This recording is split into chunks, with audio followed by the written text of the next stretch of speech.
It's showtime.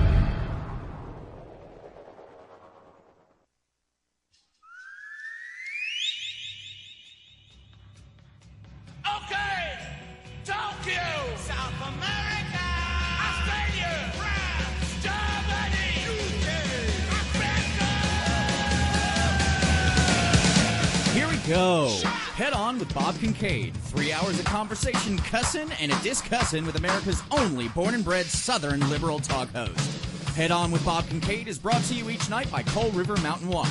Coal River Mountain Watch invites you to become part of the solution, part of a sustainable future, part of the uprising against mountaintop removal. Coal River Mountain Watch, crmw.net. And now, from high in the hills of beautiful West Bicod, Virginia, here's Bob Kincaid on the Head On Radio Network.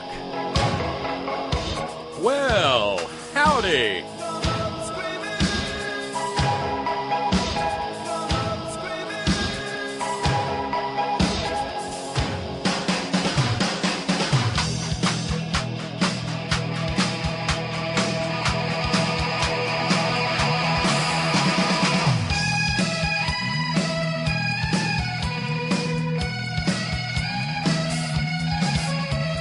Well, it huffed and it puffed, and it did not blow the house down. Oddly enough, even though the power blinked during the great hillbilly wind apocalypse of the final weekend of February 2019, took out power in a lot of other places and made it blink here.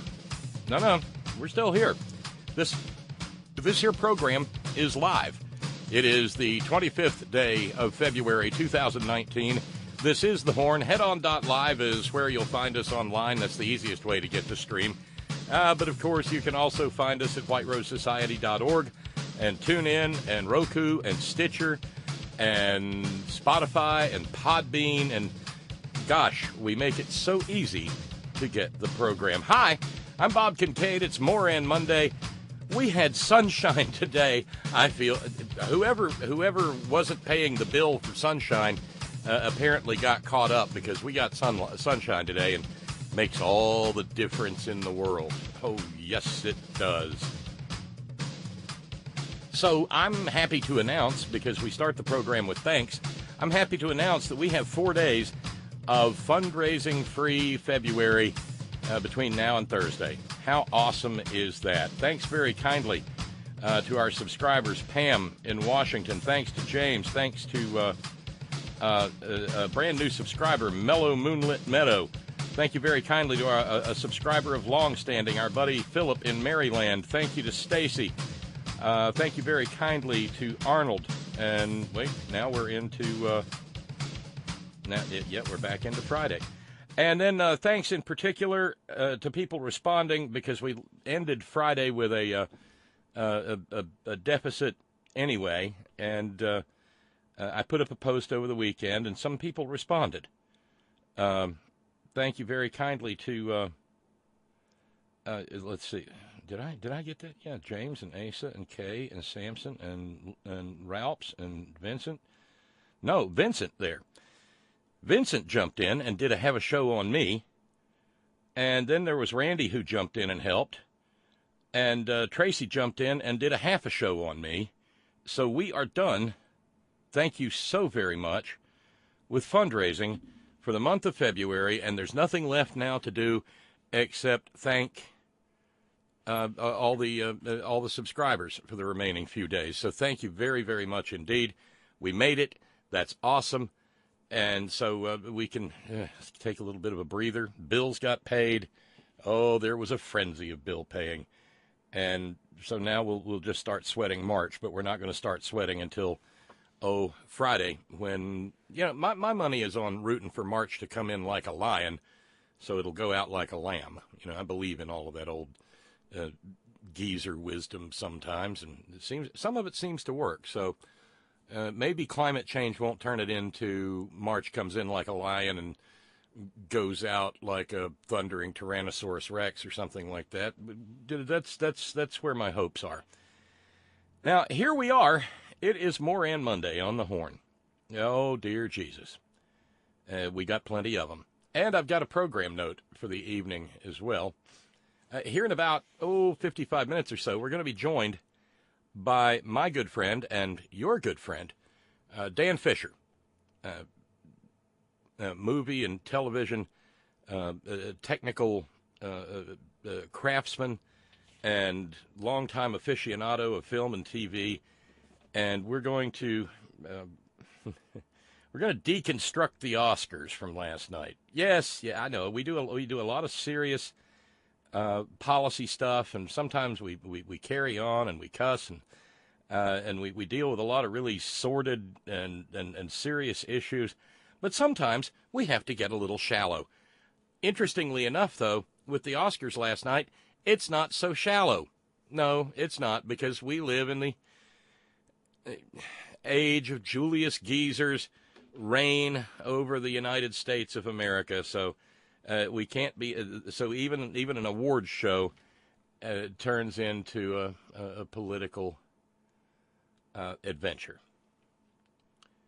But it is indeed that time, the beginning of the week, the first day of a new week, when we celebrate the idiocy that has transpired over the course of the preceding weekend.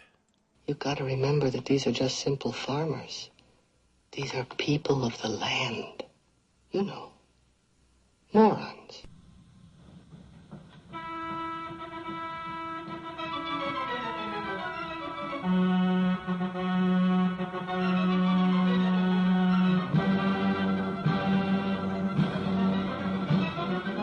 Hurry, hurry, hurry, step right up, step right up. You will not believe your ears. It's Moran Monday on the horn. Yes, indeed, just a few mere meager steps off the Carnival Midway, you'll find the Moran Monday tent over here. Not too far from the little booth where you can throw ping pong balls at goldfish bowls in a desperate attempt to win a little tiny iguana that will eventually be the size of a Volkswagen Beetle and perhaps eat the rest of your pets back at home. Yes, indeed. Yes, indeed. The Moran Monday tent is free, but the fact of the matter is the people who follow the carnival often kick in $10 a month, so that every hour of programming works out to be about less than 16 cents per hour. You can't tell the Morans, but this is the program that tells the Morans, and you can't tell them much, right? Yeah, I screwed that one up real good, but that's all right. That's all right. I'm fighting off the February megrims, and nothing like a bunch of Morans to sort of get you through. An advisory goes out to folks entering the Moran Monday tent, this thin cybernetic veil. Inside, we've got them all: perchers, deathers, ninthers, tenthers, booger eaters, libertarians, maggots, trumpanzees, Republicans, the whole spectrum of white-winged weirdness on display for you, just beyond this thin cybernetic veil. Indeed, indeed, indeed. Of course, an advisory must go out. People entering the Moran Monday tent should be careful to keep their hands on purses, wallets, bracelets, jewelries, rings, necklaces, earrings, various and sundry facial piercings, children, other small pets, even the iguana, European-style messenger bags, backpacks. Yes, because the Morans, being conservative, can get grabby. Head for the hills. You'll be up to your armpits in Morans. Oh, yes, yes, you will indeed. And I'm challenged to figure out where to begin. So why not a little bit of Minnesota nice? There's a member of the state legislature up there named Representative Cal Barr, B-A-H-R, Barr. Mm-hmm. And according to the Twin Cities Pioneer Press, this past Saturday, he was invited to speechify to the Minnesota Gun Owners Caucus rally, because there's a couple of different gun control proposals headed for the state legislature. Well, he spoke for a little bit, but then the real Cal Barr came out. Oh yes, yes it did. Get the hockey pucks, because it's Moran Monday. And another one of those socialist states out east. You can kind of pile a lot of them together that way, right? They know how to run your life, not you. They think you're too stupid to make your own decisions. So that Representative Drauskowski's list, all those phobias, he forgot an important one. Freedomophobia. That's for people who can't make up decisions in their own life. They need that government entity to tell them how to live their life, because they can't do it themselves. Not like the people in this room. We're responsible people. We know how to take care of ourselves. We take care of our neighbors, and we take care of our communities. Darn tootin'. And if we see a problem, we shoot it. Right? You betcha.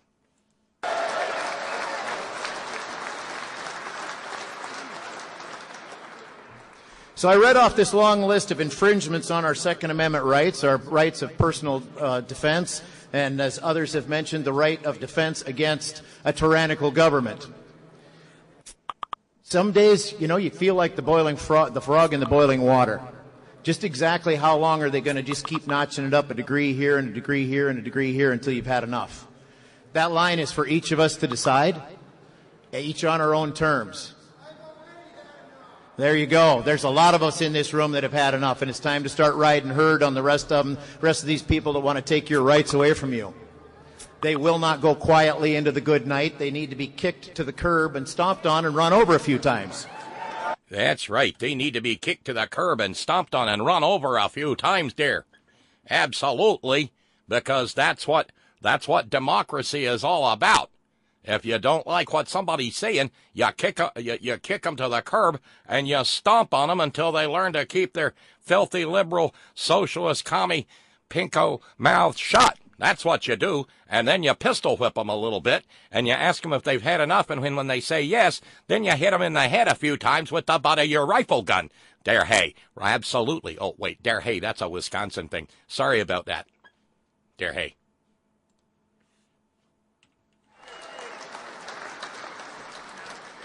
And listen to the maggots just clap. Ooh, they love it. Oh, they love it when they hear about people going to stomp the libtards. Ew, well, doggies. Mm-hmm. I'm beginning to say there's certain important portions of the upper Midwest that are just Alabama with worse weather. Yeah. Wow. Quality. So, it didn't play real well in certain quarters. Democratic Minnesota Governor Tim Walz said encouraging violence endangers our communities and undermines our democracy, particularly when the statement is made by an elected official. While heated debates are a healthy part of the political process, this type of language is unacceptable and demands condemnation from people of all political parties. Well, yeah, except for IOKIYAR, except for Morans. They're special. If they get aggrieved, they get to start talking about stomping people. Meanwhile, down in Texas, you just knew that. You knew we weren't going to stay in Minnesota, didn't you? Oh, you betcha.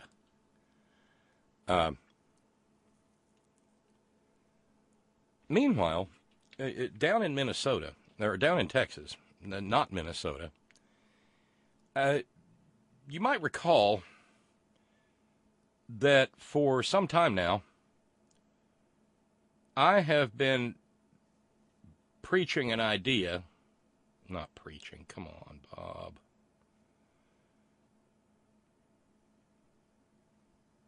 I've been discussing the notion that come, say, 2020,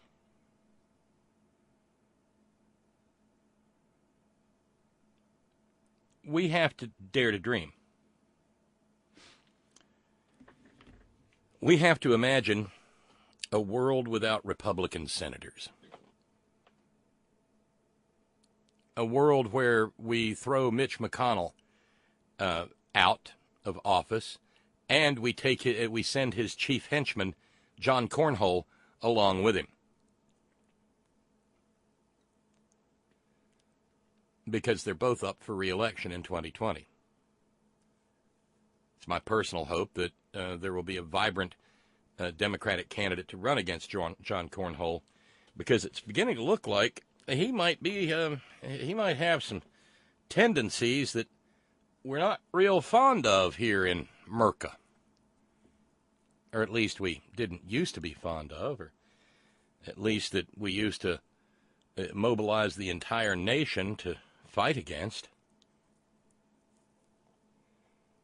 It was Saturday.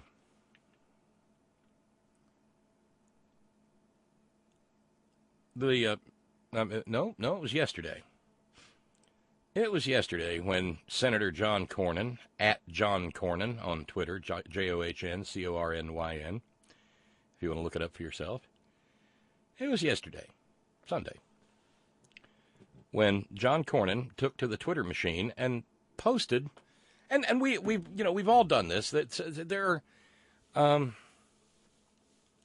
various quotes that some of us are fond of that mean something to us. I like that. For instance, I like that quote, and I use it from time to time in my email. I like that quote about how a man doing well at the upper ends of a prosperous, industrialized society can hardly hear his conscience at all. That comes from Kurt Vonnegut. Apparently,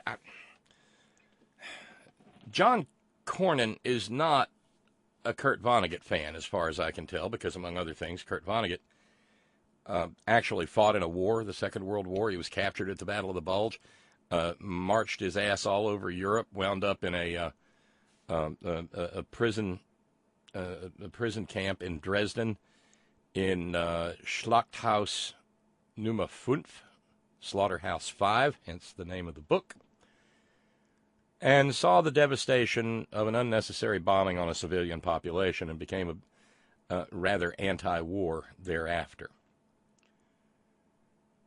Well, not so for John Cornyn, who's probably never heard a shot fired in anger.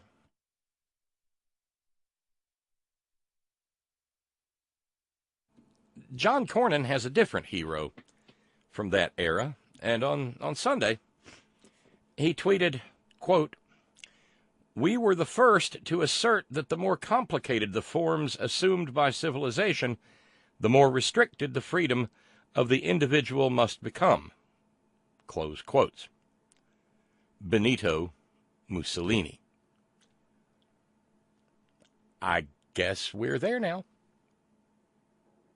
The GOP has been playing footsie with fascism and getting well beyond footsie into downright slap and tickle with fascism for a couple of generations now. And now they're just there. Affirmatively quoting Benito Mussolini. "We were the first to assert that the more complicated the forms assumed by civilization, the more restricted the freedom of the individual must become." Howdy do.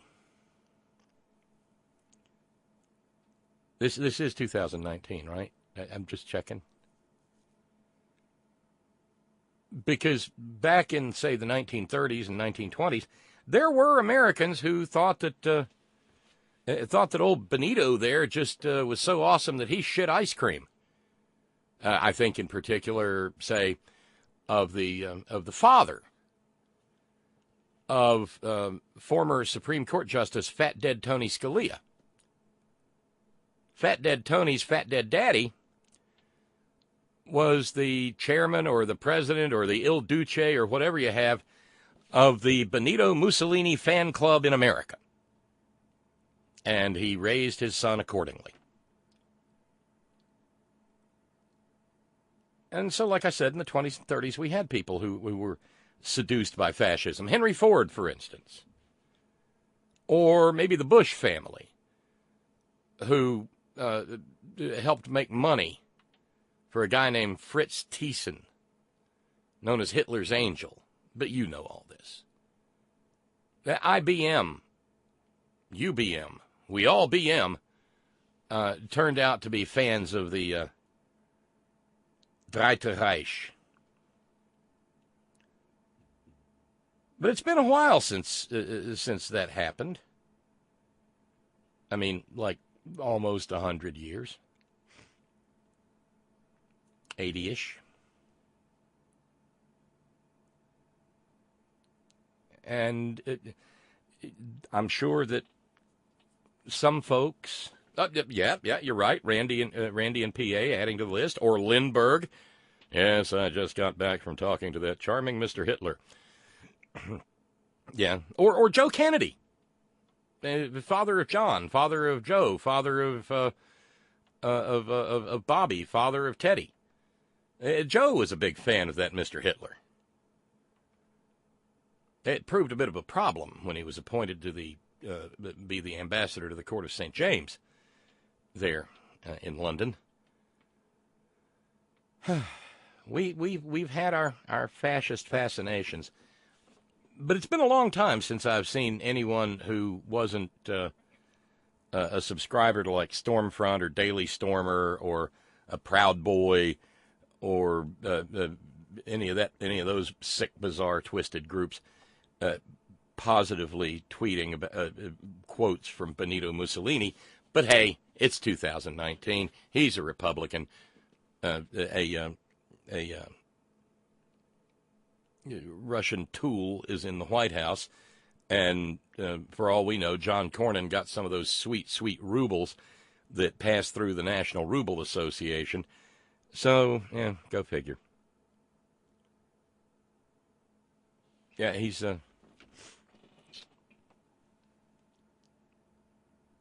apparently a Mussolini fan. Desperately trying to clean it up for him, someone said, it appears he's warning us against an overly powerful central government, but it'd help if he'd clarify. To which he responded, Cornyn, or some weird little ahistorical troll that works for him, yeah, you nailed it, bud. Since so-called democratic socialists have forgotten or never learned the lessons of history and how their ideology is incompatible with freedom, I guess we have to remind or teach them. The only problem is, Benito Mussolini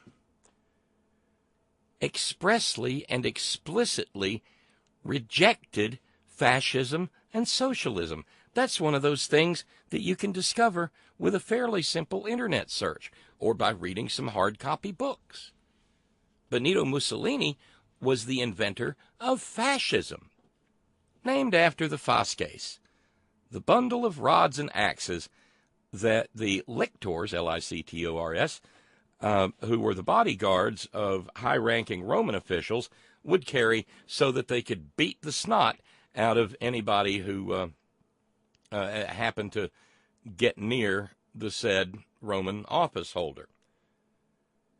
They took that name fascism because, well, one of the things that they did was that they the fascists formed up into gangs of bully boys, and they went around and beat the holy snot out of anybody who had the temerity to disagree with them.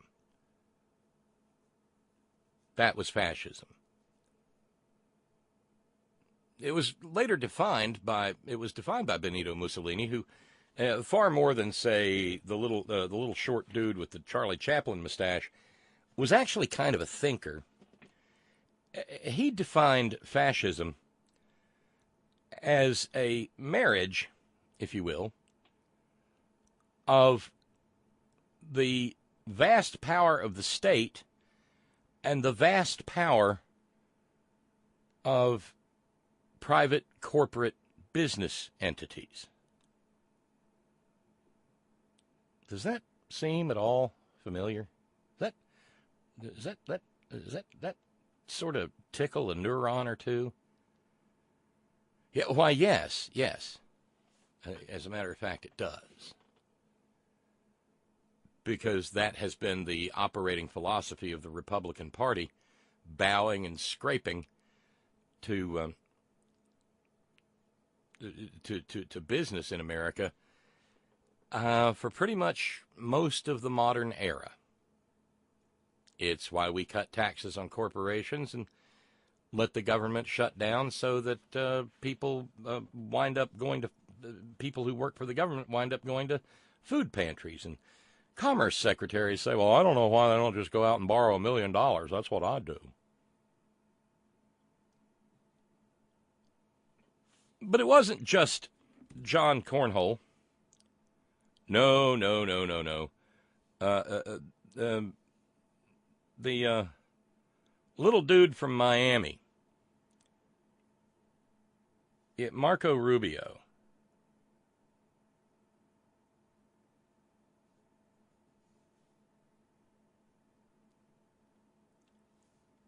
Marco Rubio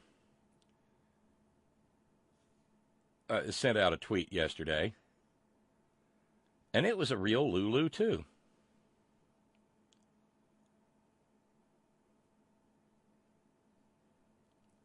Marco is getting really, really excited at the prospect of sending some other father's children, some other mother's children, to war in Venezuela. And so it was yesterday that he posted a pair of photographs. One was a photograph of Muammar Gaddafi, green shirt, white jacket, groovy shades, sitting at some event. Looks like he's on a sort of throne-like thing. The other photograph is of Muammar Gaddafi. It's apparently a screen cap of Muammar Gaddafi after a group of, I think ISIS-affiliated, no, not ISIS, Al-Qaeda affiliated thugs got hold of him back during the Arab Spring.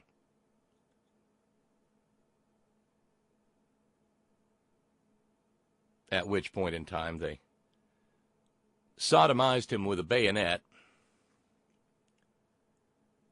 and eventually murdered him. And so the screen cap that Marco Rubio posted was of an apparently, it looks like he's still living, but not for much longer because he's soaked in his own blood. And he's being held up by one of the people who murdered him. Not that I got all misty-eyed about Muammar Gaddafi. Pan Am Flight 103 was enough to put paid to that.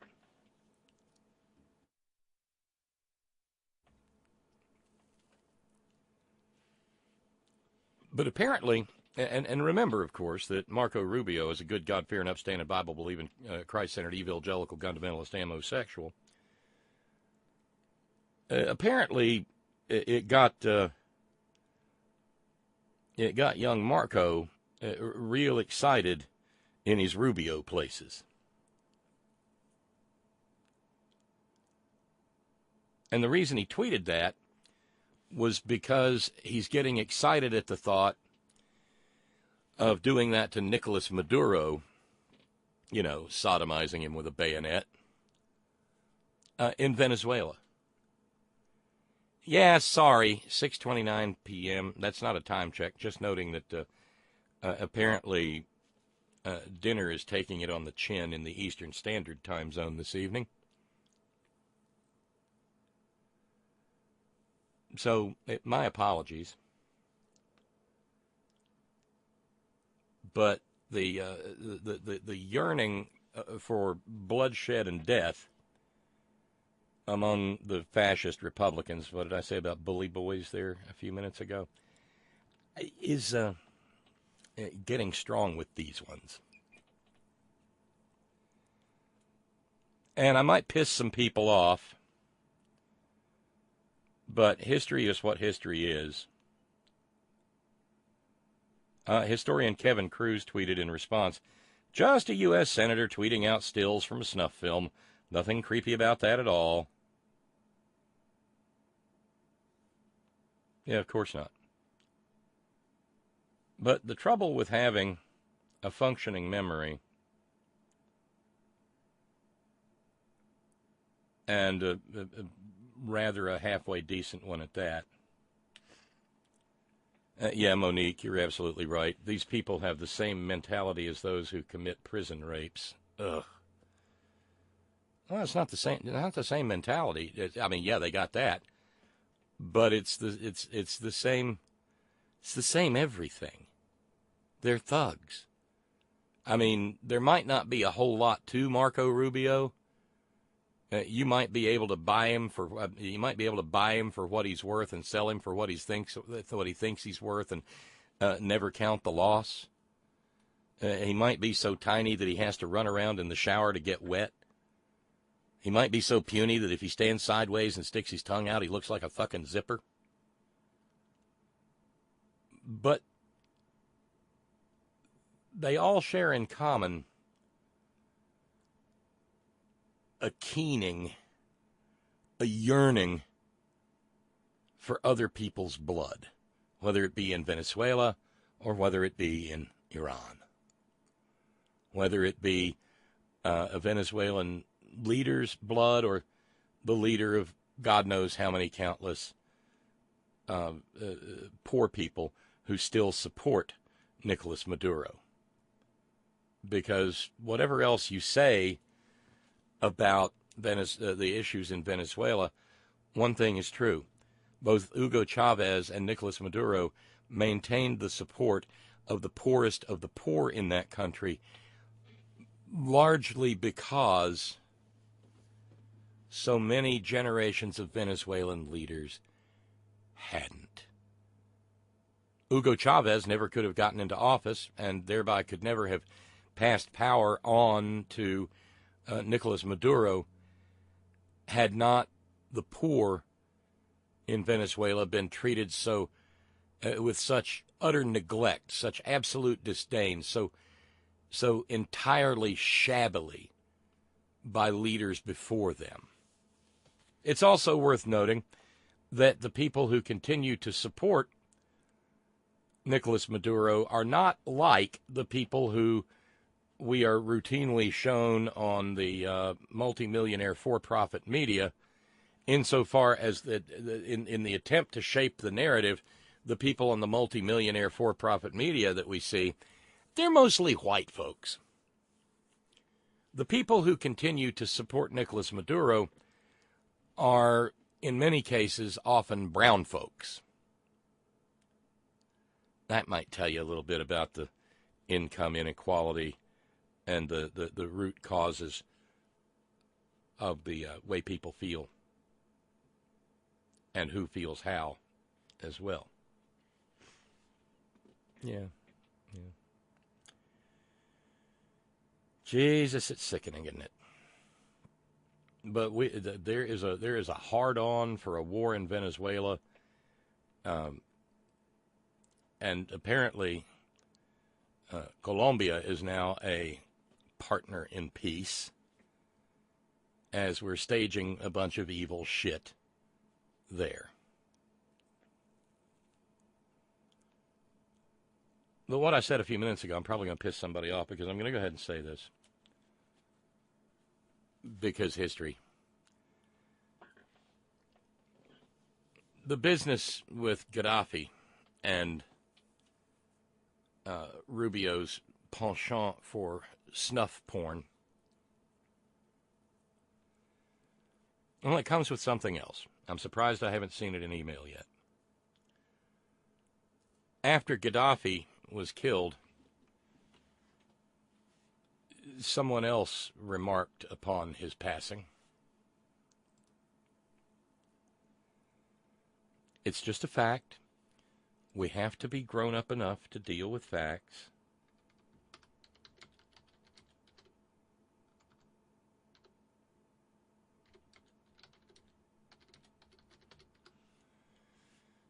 And that is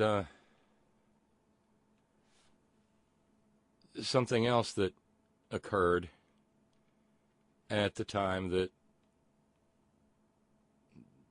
Gaddafi was killed. A lot of people were called upon to comment on his death because he had been a thorn in the American side for a very long time, and in fact had a hand in the murder of all the people aboard Pan Am Flight 103, among other things.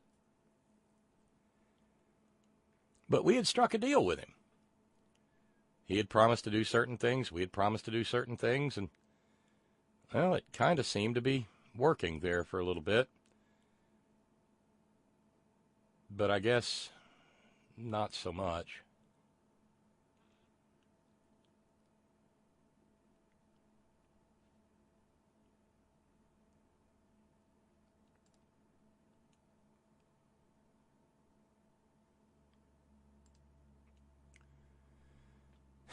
And what I'm thinking of in particular is something that, and make no mistake, if this individual was president of the United States right now, we would be manifestly better off than we are now. But you don't just, it would be dishonest to sweep something down the memory hole like this. So, I mean, that is the land of unconfirmed videos. Yes, we came, we saw, he died. Did it have anything to do with your visit? No, oh, I'm sure it did. Yeah, sorry, but that was Hillary Clinton. We came, we saw, he got sodomized with a bayonet.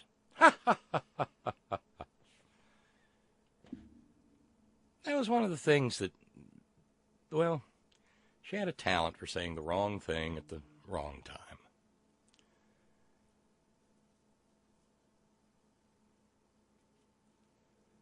Sorry, but we got to deal with reality here, even if no one anywhere else does. Subject line from Scott in San Diego, Rubio et al. Coming soon to a theater of war near you. From those folks who brought you America's colossal clusterfucks in Afghanistan and Iraq, Operation Venezuelan Oil Grab.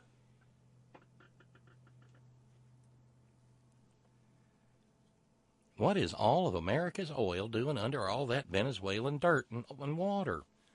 I just don't know. As Arnold just put it by message, got to get with the program.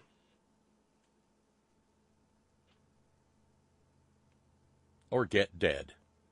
We killed them because no central bank.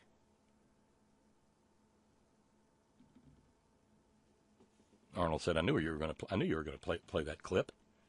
I just knew it. I hate it when I'm predictable like that, but that's like talking about Pearl Harbor and not playing the FDR clip saying, a day that will live in infamy. But there was another clip that made a hell of a lot more rounds. What's that? Ron in Raleigh. Don't forget, remember that Venezuela is only the first stop on the Trump regime overthrow tour. Next comes Cuba, then Nicaragua. Once we've gotten some practice, then it's on to Iran.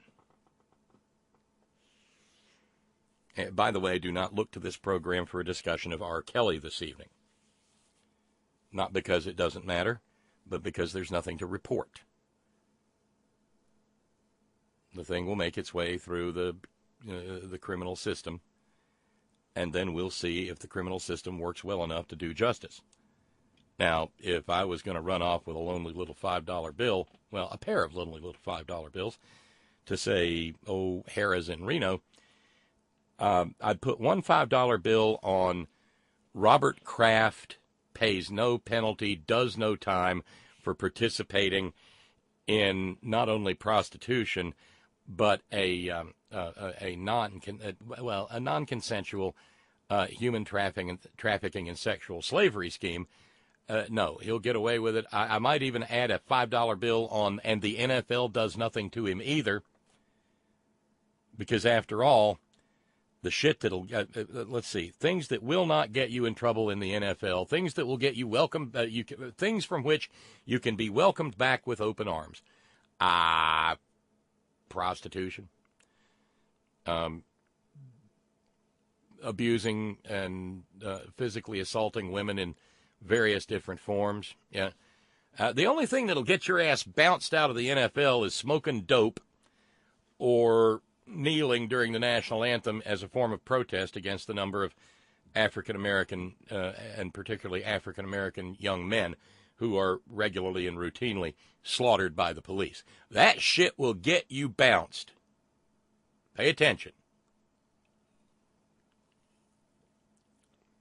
On the other hand, I'd take my other lonely little $5 bill and put it on they will do everything in their power to put R. Kelly away forever.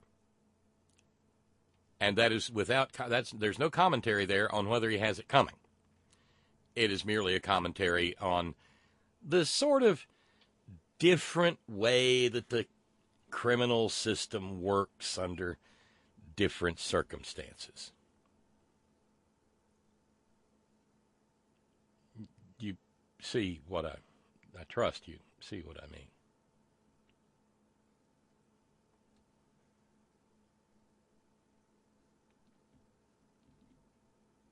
But like I said, there was other video going around, and everybody apparently had an opinion about it. And it is, in particular, this confrontation between some young people who are part of an organization called the Sunrise Movement,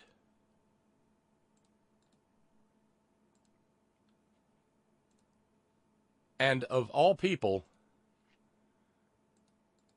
Senator Dianne Feinstein of California. Now, let's remember, Senator Feinstein is like 1 million years old or something. I mean, she's like 89, 90, isn't she?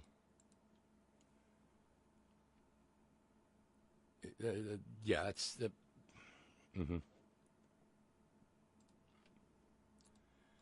And the Sunrise Movement is a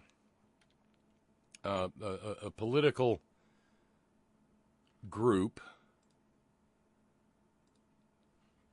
that was founded by, if I'm not mistaken, and I think I'm not mistaken, some former Bernie staffers,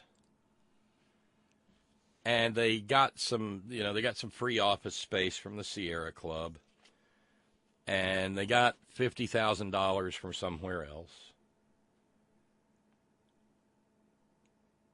And so last week they went after Dianne Feinstein. Now today, bless their hearts, today they went after somebody who mattered. Today they went after Addison, a.k.a. Mitch McConnell.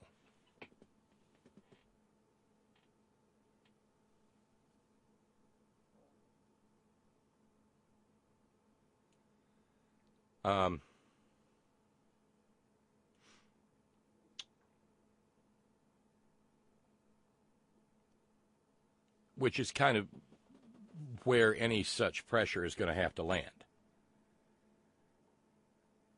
And if you want to make somebody look bad, it's not real hard to make Chinless Mitch look bad. On the other hand, however, the big deal was the showdown with Dianne Feinstein. And because Twitter only allows 2-minute clips, the Sunrise Movement was only able to post 2 minutes worth of the confrontation in which these kids went to demand that Dianne Feinstein sign on to their Green New Deal. Now, yes, Alexandria Ocasio-Cortez sponsored it. I mean, okay, let's be clear about something, because I know a lot of people are paying attention to the Green New Deal. I support it in principle. But there isn't any legislation. Not a single bill associated with the so-called Green New Deal has been introduced, to the best of my knowledge. Instead, it's a mere resolution that has no legal force and effect, and it's been introduced in the House and the Senate. In the Senate, it's under the purview of its sponsor there, Ed Markey of Massachusetts.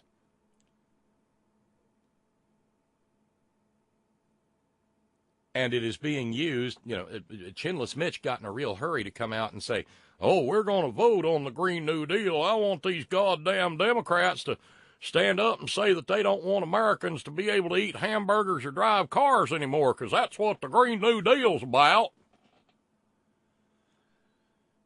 Yeah, my old Kentucky homie, Mitch McConnell.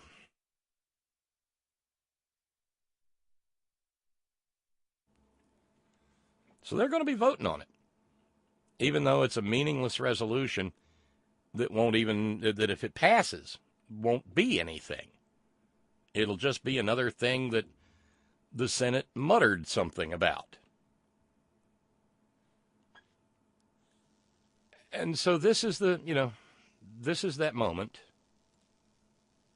We're gonna go in and share this letter, and we're gonna do it all together. Yeah. Share it in front of Feinstein. We're asking her to vote on the Green New Deal. Yeah, okay, so that's outside the building. And what you're hearing from there are a couple of little girls, probably can't be much more than 10 or 12. And you'll notice that they know what their message is. They've been well taught. They're sharp kids. You'll notice they refer to her not as Senator Feinstein, just Feinstein. I'm not one of those people that gets all squishy about ceremony and forms of address and things like that, except to say that I do have about 7 years of experience working about the only climate change bill that's in the House of Representatives. That, of course, is the Appalachian Communities Health Emergency Act, the ACE Act. And we've learned some hard lessons along the way because we're not professional lobbyists. We're not pulling down buku bucks like some former House or Senate member who's gone to work for some lobbying firm. We're just hillbillies who occasionally scrape up enough goddamn nickels to get to Washington, D.C. and eat beans for a week and work our asses off pounding the halls of Congress, begging people to please pay attention to the 900 people per year who die in West Virginia's mountaintop removal counties because of mountaintop removal. And we've learned that, you really do. You kind of got to go in, and this is for adults, mind you. You kind of got to go in dressed like you're doing business. Slacks and a sport coat and a shirt and a tie for guys, or a suit, even better, for guys. Nice dresses or pantsuits or combinations or whatever for women. And when referring to the representative in question, use their name. Refer to them as congressman, congresswoman, representative, senator, because it's stylized. It's formal. I kind of wish somebody would have, because I want these kids to succeed. And here's what's interesting. Senator Feinstein actually came out and talked to them. Senators don't do that. That's actually a sign of being approachable and engageable with your constituency.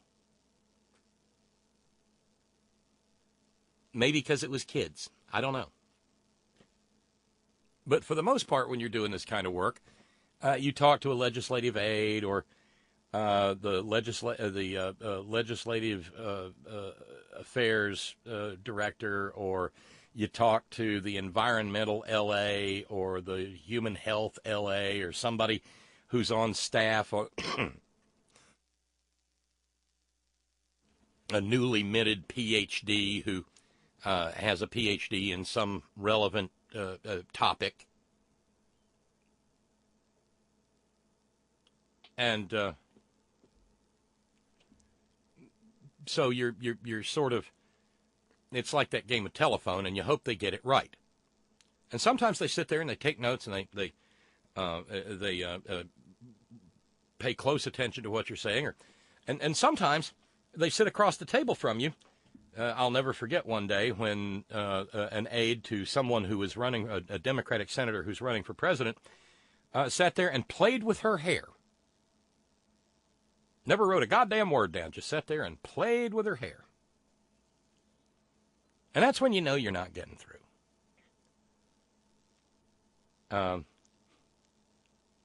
Ron in Raleigh notes, subject line, Di-Fi breaks bad. Di-Fi is 86. She will be 98 when the 12 years we have left is over. Di-Fi jumped all salty with these little kids. She, in essence, told them to get the fuck out of her face because she's been doing this for 30, and she wasn't listening to some snot-nosed kids. That is certainly the message that they wanted to get out there. That was the image that they wanted to convey. Now, what's interesting is that she did say that she might sign on to the Green New Deal resolution. In 7 years of begging senators to introduce the AIC Act in the Senate, companion to the bill that already was introduced in the House, we've never gotten a might. We've gotten, well, what does Joe Manchin think? At which point, you know that everything's dead in the water because they're going to bow and scrape to Joe fucking Manchin instead of giving a damn about the aforementioned 900 people who die in West Virginia's mountaintop removal counties every year.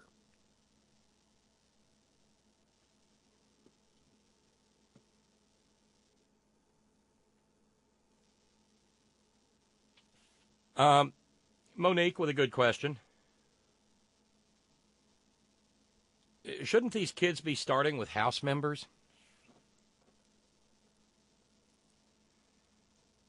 Well, I mean, it's been concurrently introduced in both House and Senate, so I think it's good to. I mean, it's okay to work either house. The difference being that you've got a fighting chance of getting the resolution passed in the House, whereas there is not a chance in hell that this passes in this Congress in the Senate. Zero chance. If it was possible to have a less than zero chance, the Green New Deal resolution, which isn't actually even a statute or a law, has less than zero chance. That's not me poo-pooing their efforts or their desire or their determination. That is me acknowledging the reality of what chinless Mitch McConnell, a.k.a. Mitch, real named Addison, is going to do. Mitch is going to maintain his coal-blackened death grip on this country and this country's future until such time as the people of Kentucky make him take his hands off of it, or the God he worships does. Presumably worships. I mean, that's just a fact. If Chinless Mitch, for some reason, were to, by some natural process, were to breathe out and not breathe in again,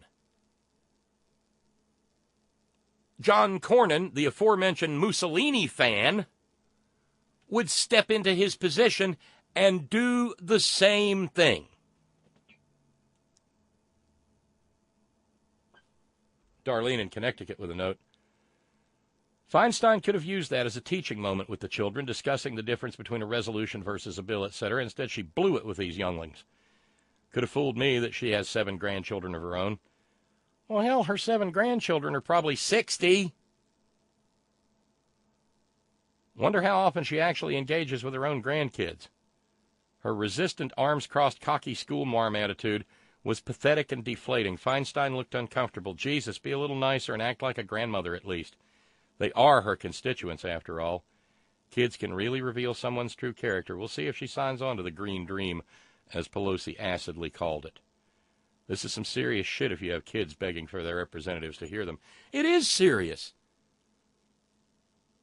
It's their future. It's not Dianne Feinstein's future. Dianne Feinstein is probably not going to live to see the outcome of the 30 years that she has spent more or less ignoring climate change. She's not going to see the outcome of 30 years of half measures, 30 years of control of both houses of Congress, not by Democrats or Republicans, but by coal companies and gas companies and oil companies. She's not going to see any of that. But if those little girls are 10 years old, when they get to be Di-Fi's age, it will be nearly the year 2100. Everyone within the sound of my voice will not be here, myself included. But we will have left to them a nightmare to deal with. And if they hate every last one of us for what we did not do, sad to say, but we probably will have earned it. Oh, sure, you and I can sit here and talk and say, well, hell, we tried. We busted our asses. We acknowledged the science.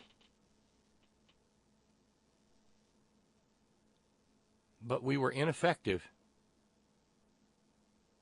in getting done what desperately needed done.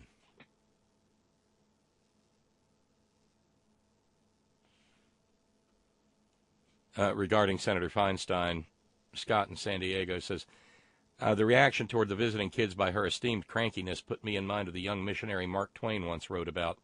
He went out among the cannibals. They listened with the greatest of interest to everything he had to say and then ate him. When it comes to Dianne, Mr. Rogers, she ain't. So let's go back and see if we can run this clip without me running my mouth. We're gonna go in and share this letter, and we're gonna do it all together. Yeah. Share it in front of Feinstein. Okay. We're asking her to vote yes on the Green New Deal. We are trying to ask you to vote yes on the Green New Deal. Please. Okay, I'll tell you what. We have our own Green New Deal. Some scientists have said that we have 12 years to turn this around. Well, it's not going to get turned around in 10 years. What we can do, Senator, if is this put doesn't get turned around in 10 years, you're looking at the faces of the people who are going to be living with these consequences. The government is supposed to be for the people and by the people and all You know for the what's people. interesting about this group is I've been doing this for 30 years. I know what I'm doing. You come in here and you say it has to be my way or the highway. I don't respond to that. I've gotten elected. I just ran. I was elected by almost 1 million vote plurality. And I know what I'm doing. So, maybe people should listen a little bit. I hear what you're saying, but we're the people who voted you. You're supposed to listen to us. That's your How old are you? job. How old I'm are 16. I Well, can't you didn't vote. vote for me. Well, I'm 24. It doesn't matter. We're the ones going to be Words mean impacted. something. It doesn't matter. We're going to be the ones who are impacted. I understand that. I have 7 grandchildren. I understand it very well. Senator, the cost of And- not taking this action is far higher than the cost of what the Green New Deal will be. And there Here's is what- enormous popularity for this bill around the Okay. whole country. Here's And we're what asking you to we be are brave and proposing. do this for us and for your grandchildren. Get enough for everyone. I'm trying to do the best I can, which was to write a responsible resolution. Any plan that doesn't has- take bold, Okay. transformative action is not going to be what we need. Well, you know better than I do. So See, that right there. Any plan that does not take bold, transformative action is not going to be what we need. Now, this is a young woman. She's been if I understand, and I've been involved with these kind of processes before. Oh, believe you me. By the time you get into that office like that, you have been told precisely what to say, when to say it. You've been given your talking points, and there's somebody from the from the overarching organization who is there to make points like, we need bold transformative action, et cetera, et cetera. And you know what? She's right. She's absolutely right. We do need bold transformative action. Guess what the Green New Deal resolution isn't? That's right. Bold transformative action. It's not any action at all. There is not a single governmental requirement in it. It's just an expression of hope. As far as I know, really, the only climate change piece of legislation with a chance to impact climate change that's in the House of Representatives is the AIC Act. Now, I guarantee you, nobody please understand, this is not me complaining. This is just a fact. Nobody there in the Sunrise Movement knows the first foggy thing about the AIC Act. Not one of them. At all. They don't know about 900 dead hillbillies a year. They don't know. They don't know about the cancer, the heart disease. They don't know about the birth defects. They don't know about the mental illness.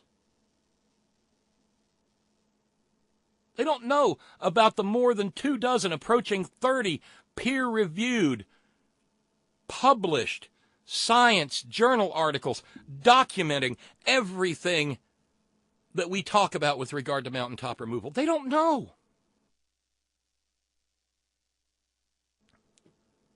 They don't know that probably the easiest lick to hit in the battle against climate change would be to shut down mountaintop removal. They don't know.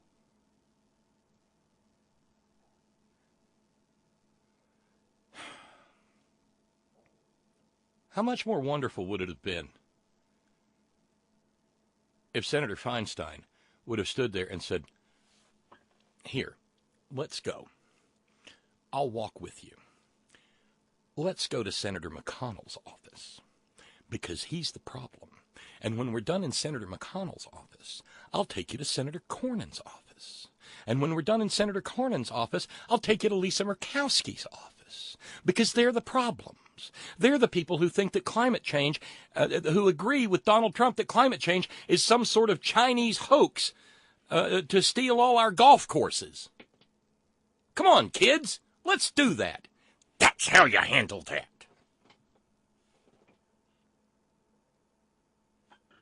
And yeah, I agree. Steve in New York points out the smugness is deafening. And look, there were a lot of complaints saying, well, they doctored it. They only put up 2 minutes. Well, it was edited. It was edited because Twitter only lets you put up 2 minutes. The problem is the Sunrise Movement also put up the whole video. It doesn't make Senator Feinstein look any better. If anything, it makes her look worse. And so what you have in this moment is a blown opportunity. You have a blown opportunity on the part of the young organizers on the Sunrise side and on the part of Senator Feinstein as well.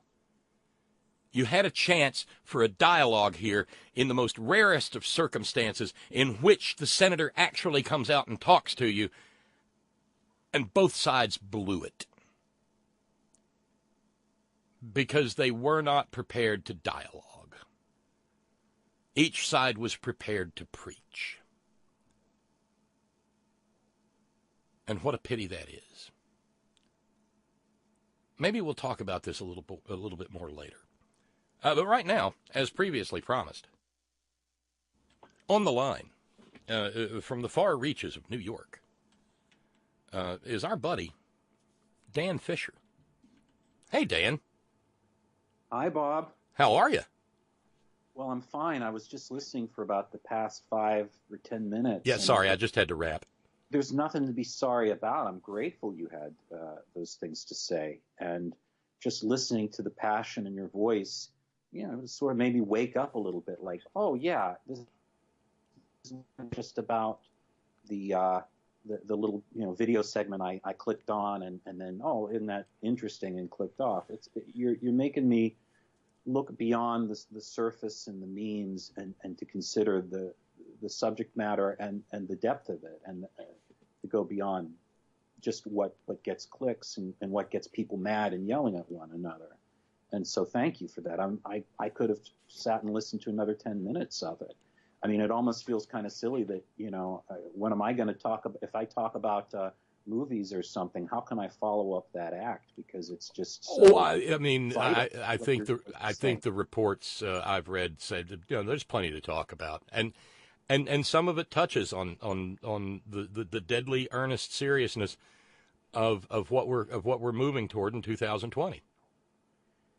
Yeah, and that's a lot to wrap one's brain around. I mean, there's so many candidates, at least on the Democratic side. It's so far it's very hard to really separate any wheat from any chaff, because it's hard to keep up with who's who, and so again, what you get are these little sort of memeable things like, oh, this one throws temper tantrums against her staff, and this one, we don't like that she was a prosecutor and prosecuted hard, or we don't like this about Bernie, or Bernie is God, or or this person is God.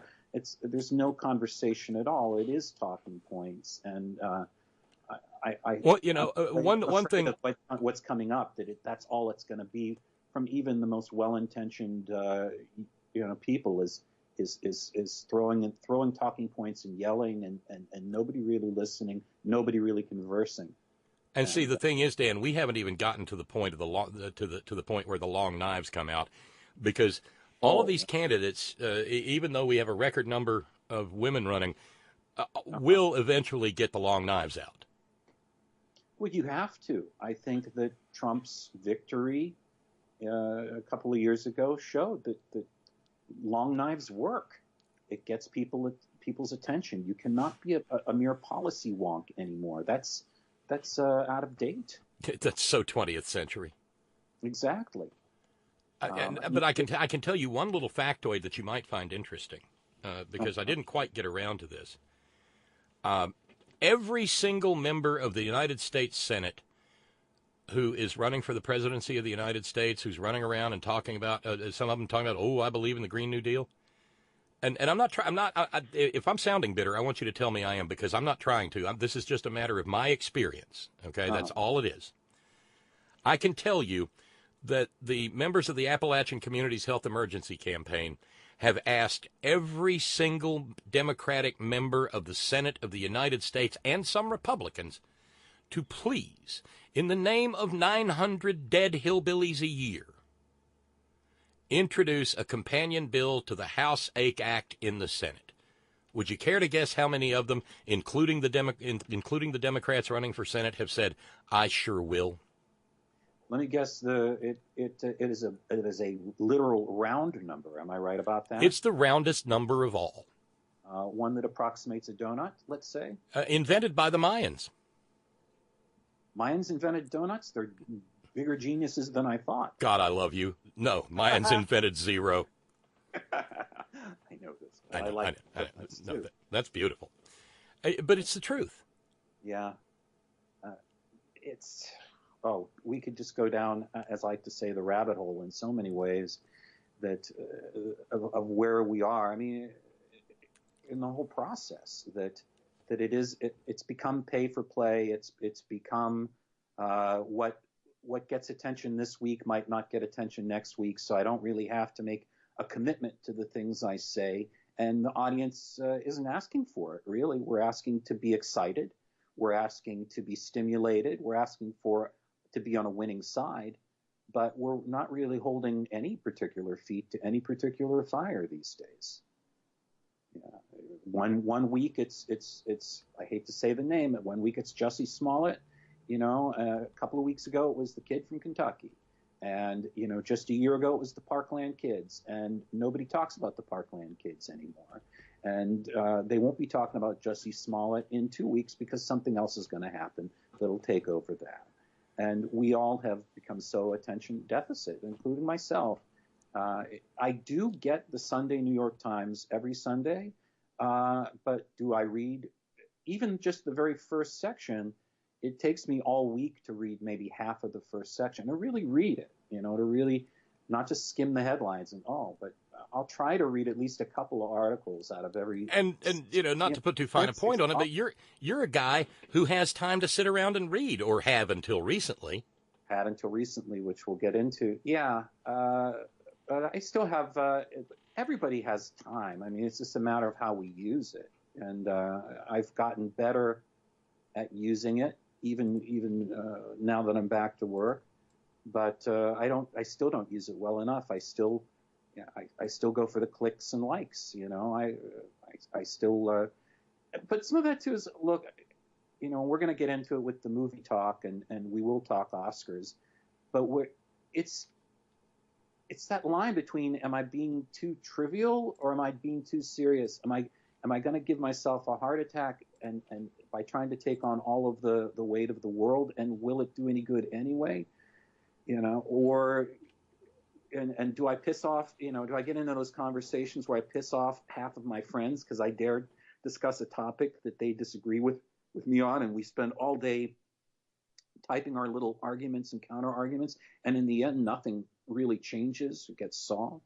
Or do I just post stuff about movies, and do I just talk about movies and just sort of keep things on the lighter side, like we were once encouraged when we were children, to not bring up controversial topics like age or religion or sexual matters or politics, or even sports sometimes can get you nearly throttled. So I don't know where I'm going. Yeah, this is not a year for getting for talking Mountaineer basketball. I can tell you that much. Oh, is it? I hate to tell you, I don't follow it. I do know that the Knicks are terrible this year, so I don't really follow them much either. I've got too much other stuff to follow than sports teams not doing well. At least I'll bandwagon with the best of them. So before we get into things entertainment, everybody wants to know how you're doing. Well, everybody, thank you. I'm doing very well. I am now back to work. I got the green light for it, and I'm ahead of schedule on that. I had expected to come in early March back into something, and so what I was going to do for the remainder of February was just work on my physical therapy, go 3 times a week and walk on the treadmill, and just get back and get ready for March. And then I got a text from a friend who said, I've got something I think you can do, and I'd like you to start very, very soon, 2 days after the text. So I got immediately on the horn, no pun intended, to my cardiologist who gave me the green light and said, yes, I've said you're ready when you want to be. So, do you want to be? And I was like, yeah, I do. I want to get back to work. I miss being around people. I want to get out of my house a little bit more. And yeah, I want to make a paycheck on every Thursday. So I'm on a series for Apple TV. Apple is going to be launching, and I don't know if you know this, they're going to be launching their own streaming network. Everybody gets a streaming network now. That's the new thing. You're going to get a streaming network. You get a streaming network. You get a streaming network. Product. Your Aunt Petulia down in North Carolina, who loves Harlequin romances. Trust me, she's developing a series for Netflix. I just know it. We're all going to get our own streaming series soon because there just isn't enough content to fill up all of those channels. But anyway, Apple TV is entering that, and I did one show for them right before the heart surgery. If you have any newbies, by the way, and I don't know what Bob might have told you in the hour preceding, but I did have a heart transplant September 20th, so we are actually past the 5th month of that. 5th month anniversary of my having the literal heart of a 25-year-old inserted into my soon-to-be 55-year-old chest. So yes, this is an Apple TV series. I'm not allowed to talk a whole lot about it, other than it's very ambitious. I think it'll be very, not only entertaining, but very thought-provoking and very timely show called Dream. I think I can at least give the title. No, say it again. You had a little drop out there. Oh, it's going to be called Dream, D-R-E-A-M. It is not about dream girls. It's not about a Motown-type girl group. It is about people of different nationalities living in the United States of America. I think I could be authorized to say that. It's 8 episodes. It's going to be very ambitious. And what I'm doing on it is I'm working with what's called the set dressers in their shop. It's very basic work, but it's a good sort of starting point for me, my return. I'm not going to be on the set for this, which is good because even though I love being on film sets, I love being next to a camera and watching actors and just feeding off that energy. The truth is, I don't need to feed off energy right now. I can see where there might be a little more stress in there than might be good for you. Yeah. Well, I'm done prop mastering entirely. That is, I'm done being the boss of my department anymore. Because when you're the boss of a department, it means you can get yelled at for things. You can get fired for things. And I don't want that. I'd rather be just a guy that comes in and I'm a wheel, or I'm a cog in a many-cogged machine, and I do work that has to get done, but doesn't necessarily take on all of that stress and all of that responsibility. Everybody has responsibility in any job you ever do, and it's all important. It all adds up to something, and I want to be part of that in any way I can. I think someday I'll get back to being next to a camera.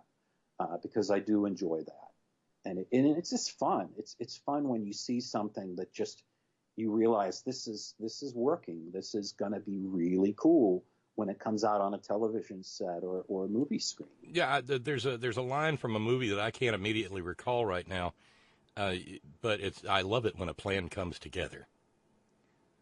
That's not from a movie. That's from the A-Team. Is that okay? Okay, I had some sort of like Apocalypse Now or something in my head, but maybe because of the letter A. That was an '80s television show, and I don't know that poor neuron at that time, but and I'm not going to speculate too much upon it. But there's you in your head you confused A-Team with I don't know Lawrence of Arabia or something. Yeah, well, like I said, that poor little lonely neuron. But yes, I'm doing physically well, and I'm still not out of the woods. I'll never be out of the woods. I'll always be on some form of medication to keep my immune system a bit in check. But every month, every visit I have with the doctor, we keep bringing those meds down a little bit at a time. And sometimes my white blood cell counts go a little low, and that means I have to be a little more careful about being around people and all the germs and diseases they carry around. So I am careful, and I am a good patient. But while you will always be in the woods, there's a difference between being like Little Red Riding Hood deep in the forest and in the scrub at the edges. We're rooting for the scrub. Don't I know it? And I'm very grateful for it. I mean, I just spoke recently to 2 different friends who are recovering from cancer. And then I have a dear uncle on my mother's side who's been going through some issues. He's in his 70s, and he slipped and fell on the ice, and some blood entered his skull area, and it's affected him. But he's recovering, and that is one great thing about Facebook. Every day I get to see what Uncle Bob is up to, thanks to his wife Nan, and I'm just so I love that I can. Well, it was really hard for a while when he wasn't recovering so well. It's like, oh my God, am I watching something I don't necessarily, know if I want to see, the decline of my beloved Uncle Bob. But he's coming back now, and it's just so wonderful. And he's from Baltimore, and he's always had his feet in Baltimore sports. So I'm sure he's talking about the upcoming Orioles season or what's going on with the Ravens with the draft. And I'm just, so and I know what I am, and I know where I am physically. And for as many times as people have said, like, oh, it's such a miracle for you and all of this, and it is, I see somebody like that, or I have another friend who's not much older than me that underwent a stroke and some other symptoms like that. I'm just so lucky, you know. I mean, that's what it comes down to. I just got the good end of the stick on so many things. And granted, there are people that never had any of this kind of stuff that I had to deal with, and will go to their graves with the same heart that they came in with. Well, glad I am to hear it, and I thought you would like to know that after our previous conversations, I've heard from a number of members of the Horn Family Community Congregation who, on your recommendation, went and watched 8th Grade. I'm one of them. Hooray! And that was a delightful little film. I mean, delightful's probably the wrong word. Touching. It is touching, and I don't know. I mean, there's so much there's so much excruciation, you know, for her. There's so many moments where the lead character, Kayla, is just so uncomfortable socially that I don't know if it's necessarily delightful to be in her position. Yeah, I backed off delightful real fast. Yeah, I don't mean to attack you for that. I'll let you know when I feel attacked. Okay. Don't get butt hurt, you lib. Don't make me own you. Yeah, please don't own me, Dan. Don't own me. Snowflake. But it was the other thing that grabbed me is you know, the 7th and 8th grade that I went through was bad enough. It gave, because I have a granddaughter who is approaching Kayla's age in the film. And poor baby. What we went through probably would feel like a cakewalk to them. Just because of the inability to get away from it. But I'll tell you one, at least in my high school and my high school years, there's a wonderful difference between what I had to go through when I was in high school, and I know this is, or even junior high, let's say, and what my kids of their generation, and my kids are college age, by the way, to your listeners, what they didn't have to deal with as much is an environment of physical bullying. I was bullied when I was a child, when I was in 2nd grade, and I got bullied quite a bit in high school too, because there was the whole hazing environment at the time that was not discouraged by the faculty or teachers. There was sort of a boys will be boys, and it's just part of the tradition sort of mentality to it. It was accepted. And the bullying exists in a different form now. I know this. I mean, in some ways it could be more damaging. You know, somebody could post something embarrassing about you that not only everybody in your school finds out, but could go viral, and the next thing you know, it's you doing something that drives you to the point of despair because you're afraid the whole world has seen you naked, or the world has seen you drunk and doing something stupid. So there's always torture, I guess. There's always, and at least 8th grade, you know, it's a movie and it's a comedy, but it's my favorite kind of comedy, which is it's comedy that's based in realism and has those moments that are not funny at all, that are harrowing or that you can so identify with that you might be just cringing as you watch it. But it's real and happened. Certainly, there's moments that happen to me that are very similar to Kayla, and even the most popular kid in the school, there's always some point or other you do something stupid in front of your friends, or you just feel like you don't belong, you know. And I think that 8th grade. Well, I love the father's monologue toward the end of the film. Oh my God! You know what? That monologue was what made me say yes to the movie, to doing that movie, because it wasn't a big fat paycheck. It was a very low budget movie, which meant that everybody on the crew, including myself, would be paid less to do it. And I read the script and I was really liking it. And then I read that monologue. And for anybody who hasn't seen 8th grade yet, and it is on Prime, Amazon Prime Video for free. If you have Amazon Prime, you can watch it. The father has this monologue that all throughout the movie, the father and the daughter, who's eighth grade, graduates from eighth grade. She's going to be going into high school, which I think makes her 13 or 14.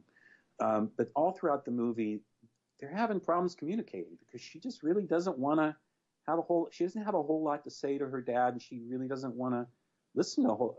There's that awkward pause, and I say identifying with Kayla, but I also very much identified with the father because I've had that with my own kids, where sometimes I just don't know what the hell to say to them. You know, you can only ask how's school so many times. So in the movie, toward the end, and I don't want to spoil too much, but Kayla and her father have not been communicating well. And something really bad happens to her. And at one point, she asks him, what does she say? Oh, are you disappointed in me? You know, are you, God, it's been a while since I've watched it or since I've read the script. But basically, she asks her father, are you disappointed in me? Do you wish you hadn't had me? And the father has this monologue that goes on for like 3 or 4 minutes. On the page, it takes a page and a half of script, which is a lot of dialogue. And he just says, no. He says, every time I see you, I'm so thankful. You have no idea what you bring to me, how happy you make me. And, I heard that monologue and I was like, I wish this movie had existed a few years ago because I could have used that script. Yeah, well, you have to find the right time for that. God, you ask my kids, God knows I give a lot of monologues. I've given them monologues my whole life because I like to talk. Hence, I'll do these 2-hour, 3-hour marathons. Yeah, I'm totally out of touch with that idea. So, yeah. My kids used to nickname me Mike Brady from the Brady Bunch because I kept trying to insert these little moralistic things into every moment of their lives. Like, you know, this is why you always pour the milk, you know, on the cereal afterwards. There's some I'd always try to find little meanings in these things, and my kids would just turn to me and just say, "Dad, Mike Brady."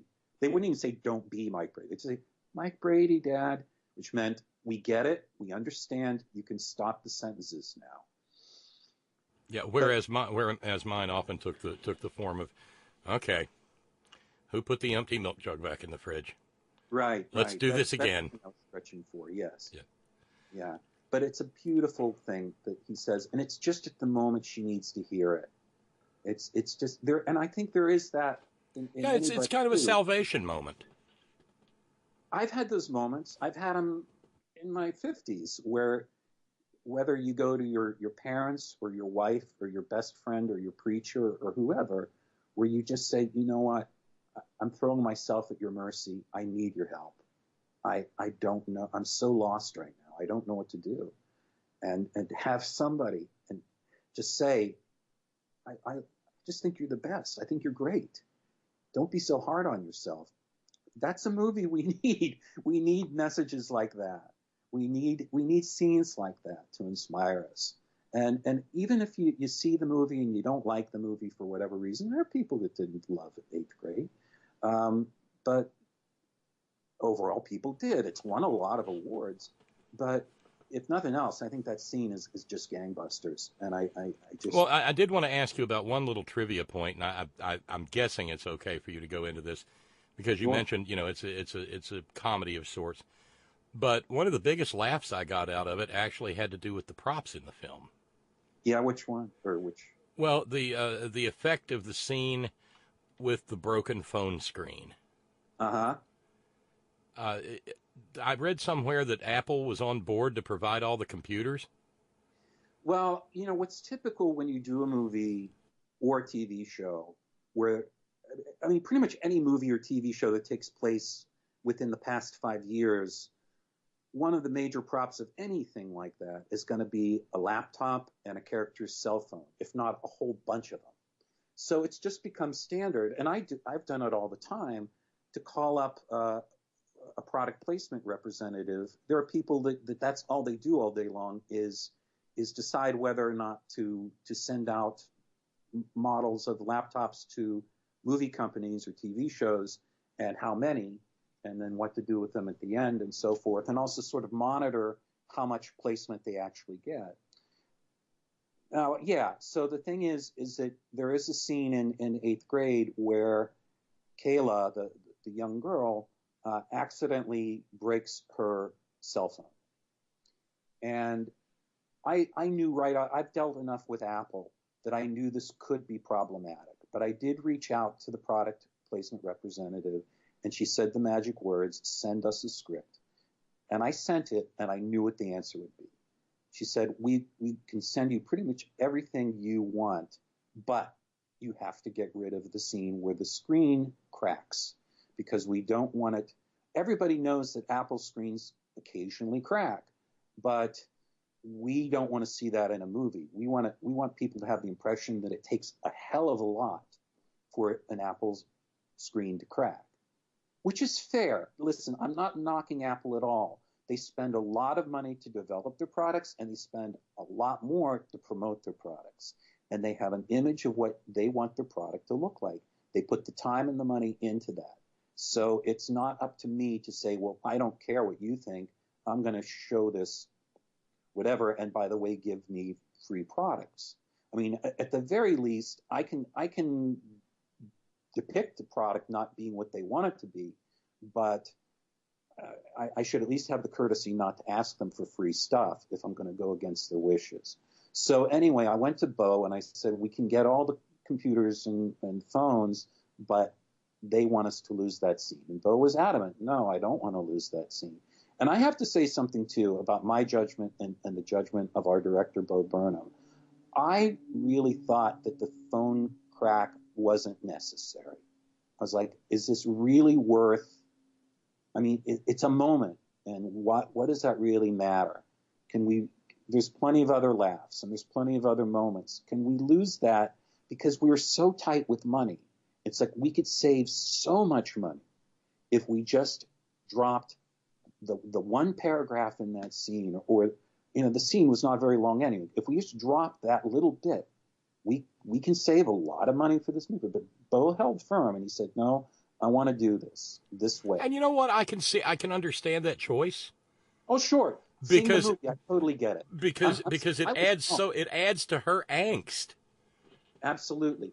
And throughout the rest of the movie, every time you look down at the phone, you see these cracks. And it just has a whole different effect than every time you look at the phone, you see graphics. So what I wound up doing was two things. For the phones, I went to I went to my local mall, and I bought I'm lying to you. I went online, I went to eBay, and I found 2 iPhones unlocked, ready to go, that I bought for as cheap as I could get them. And I got them 2 or 3 days later. Then I went to my mall, and I had the phone. I put SIM cards in them that activated the phones, that gave them working lines. And I had 2 phones. It's all I had for the whole movie. And there's lots of characters in that movie that have phones. So then what I did is I bought a bunch of phone cases of different colors and patterns and styles. So throughout the movie, you're seeing the same phone. It's just a different phone case. And a phone is a phone is a phone, especially if you've got a different case on. And I knew that of those 2, one of them had to be the cracked phone. But we were going to save the cracked 2. We absolutely had to do it. And when it came time to do it, Bob, I chickened out. I was that was the next question. Big fat baby on this one. I was a coward. I just couldn't do it. I was so afraid. I've got one chance for this major prop in the film. And if I screw it up, I don't know what I'm going to do. We just don't have the money to keep buying iPhones. So I handed it over to my boss, the designer, Sam Lysenko, and he did it. Just did it. Just didn't even think about it. Didn't crap. And he did it perfectly. First shot out, he did it perfectly. How did he do it? I mean, he just hit it against like a step on the living room stairs. It was just very casual and just here. This is what would happen. Pat, done. Here's your prop. He didn't say you big fat baby, but I wouldn't have blamed him. He said, here's your prop, you big fat baby. So I take the thing. And the one thing I did do, too, was that there's these things you can buy for your screen. You might have one. And they're plastic covers with adhesive on one side. Yeah, or glass, yeah. Yeah, or glass. That's right, yeah. And you cover it. And I did that so it would keep the shards in place so that they wouldn't get jostled and start to fall out or whatever. So it kept everything in one place. I did have some screens, some replacement screens too. I actually had thought ahead, but I did chicken out. But anyway, that's a great that would be a great scene in a script by itself. Boss, I can't do it. I can't break the phone. Can't do it. And then her laptop in the movie is the very same one that I'm speaking with right now, to you with right now. That is, I just brought in my own computer, and that became Kayla's, and it became a couple other people's as well. Again, you'll notice Kayla has one of those shells on her laptop, a purple shell. Yeah. Well, that's what I did. When it was Kayla's time, we stuck the purple shell on, and when it was somebody else's, we stuck, I think, a black one on, or took it off altogether, and it was just, I think we used my one computer all throughout the movie, and we stick it in the background. That's just a beautiful, beautiful little tale of what magicians never do. Tell you how the trick works. Yep, it's exactly like a really cheap birthday magician. It's all about, hey, kids, look at my right hand, while the left hand is grabbing the dove and sticking it in the hat or something. And I also need to give credit to one other person, which is our production manager / one of the producers on 8th Grade, because a lot of times I work on productions, both big and small, where they are so afraid of getting sued. They're so afraid that Apple is going to sue you for $1 billion, and they're Apple. So it's like, oh, we better not. But, I said to them, Bo wants to do the scene. Do we need to Greek it? It always looks stupid when you Greek out the Apple logo, you stick a piece of tape on it or something like that. And plus everybody knows what an Apple, and we're going to use, and we used real interfaces. Every time you see Kayla on the phone, or not every time, but a lot of times you see Kayla on the phone or she's texting, that's not CGI graphics. I just put in real phone service and text services and all the stuff on her laptop, go into Facebook. We made up a fake Facebook page for Kayla. We didn't have the money for a graphic designer to do this. And we did it all, it's like, that's really Facebook. We didn't call it like Spacebook or MeBook. No, we just did the real thing. And the producers were like, you know what? People use Facebook, and people do break their phone screens. So let them sue us, because, first of all, they won't. We don't believe they're going to sue us. And what are they going to say? Apple screens never break? We all know they do. So, and Apple did never sue us. And I'm sure actually in the long run they were grateful to see their product in this particular movie, or they should be, because it's a target audience for them. It's kids who stare at their phones all day and who stare at their laptops all day. It's not secret CIA spies and it's real life. It's real life. And you can watch 8th Grade on your phone with a cracked screen or not. It's your choice. So that's one of the sleight of hands I guess I did on it. I love doing that movie. Bo Burnham, God bless him. I've worked on a lot of movies with first-time directors, and so often they're so afraid of the crew taking over the movie from them that they won't listen to the crew at all. They won't listen to the director of photography. They have to have their hands in everything. Bo always listened, and his philosophy, and it's the same one that I had with the Americans, his philosophy was best idea wins. And folks, I like to do the Bob Kincaid thing of folks. Whatever you do for work, if you're in an office or if you're working with a team of people, I can't encourage it enough. And it took me so many years to really learn it and really apply it. Is just best idea wins. Don't let go of your ego. You don't have to always be the one that's right. And you don't have to be the one that comes up with the solution that saves everybody's necks. If it's a great idea, use it and try to give credit for it. But the end result should be what it's about. And it's certainly something that Bo knew instinctively, to just listen to other people. This was his first movie, whereas in my case, that was probably something like my 51st or 61st movie. I don't know how many credits. And, oddly enough, there's a little bit of overlap with the politics that we do here. Yeah. Because there is at least one campaign that is getting a lot of coverage for the exact opposite of everything you just said. Which campaign are you referring? Well, Amy Klobuchar's campaign.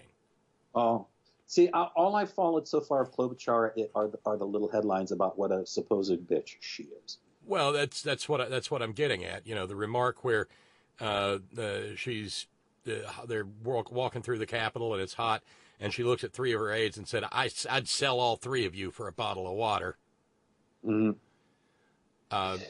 Or just the sort of petty martinet stuff, where it sounds like she's afraid to let down her grasp on power for fear that the crew will mutiny or something.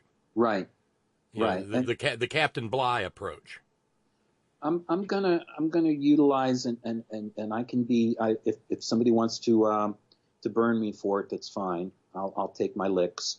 I'm going to use my white man's privilege for a minute to just say that I have heard at times rude and unprofessional behavior from women excused by, well, if a man did it, it'd be okay.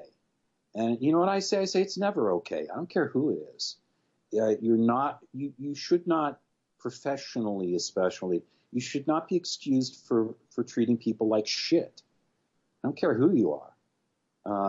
Have I taken shit by my superiors and taken it with a smile on my face? Yes, I have.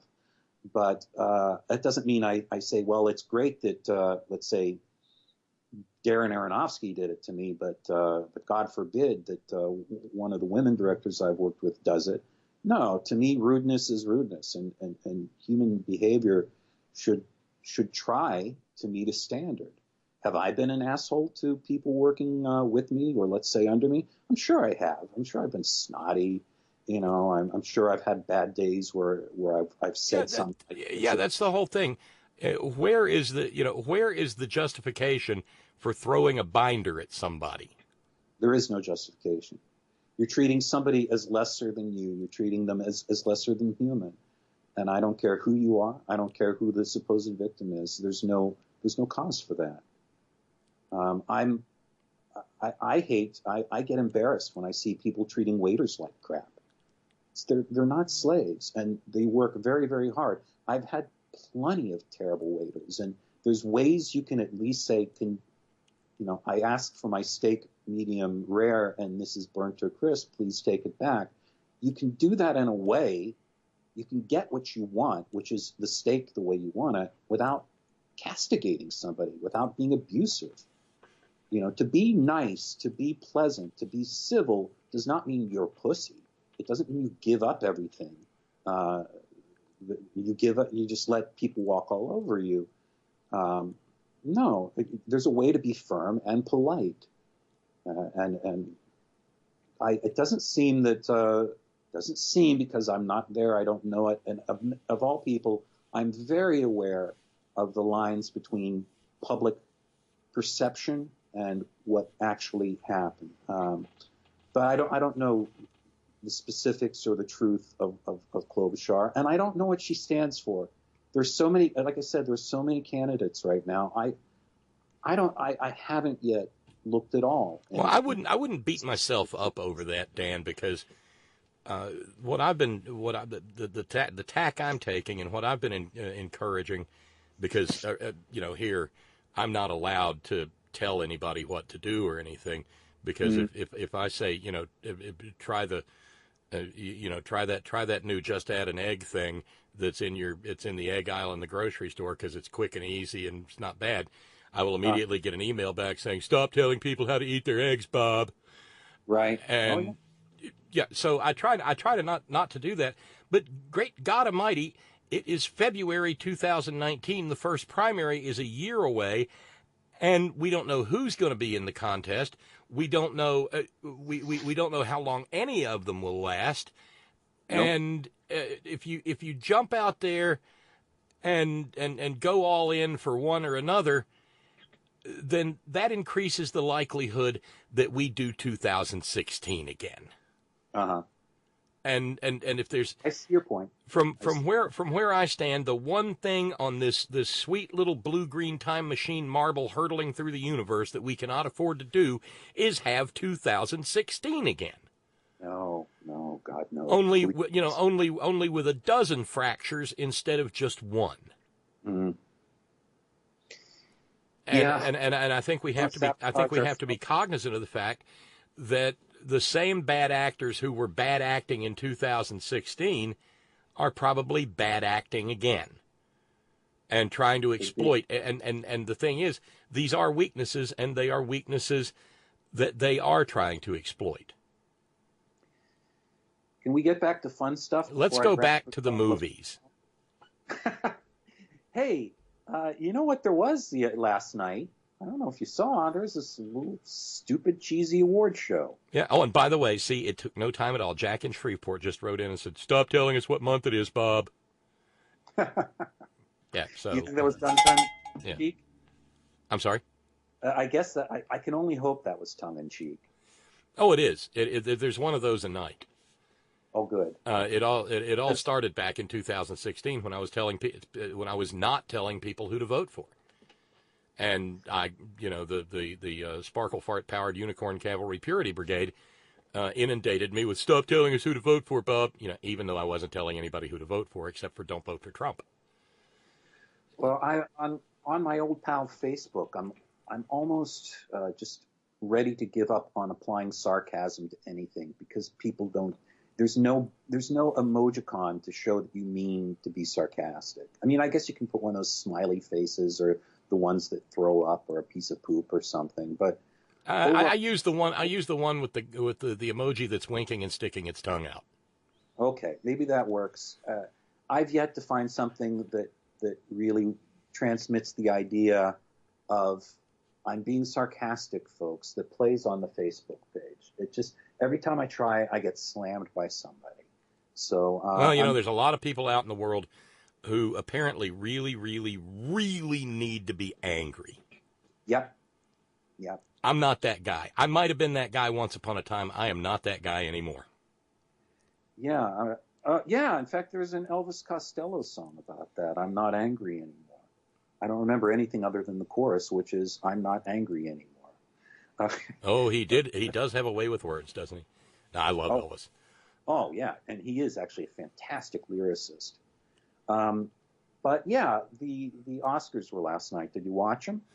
I checked in periodically, but for the most part, I admit that I watched clips. Clips of the? Oh, you mean the next day? Yeah. That's how I watch Saturday Night Live anymore. But I have to watch the Oscars. You understand? This is like Christmas, and thank God I married a woman who is into it every bit as much as I am.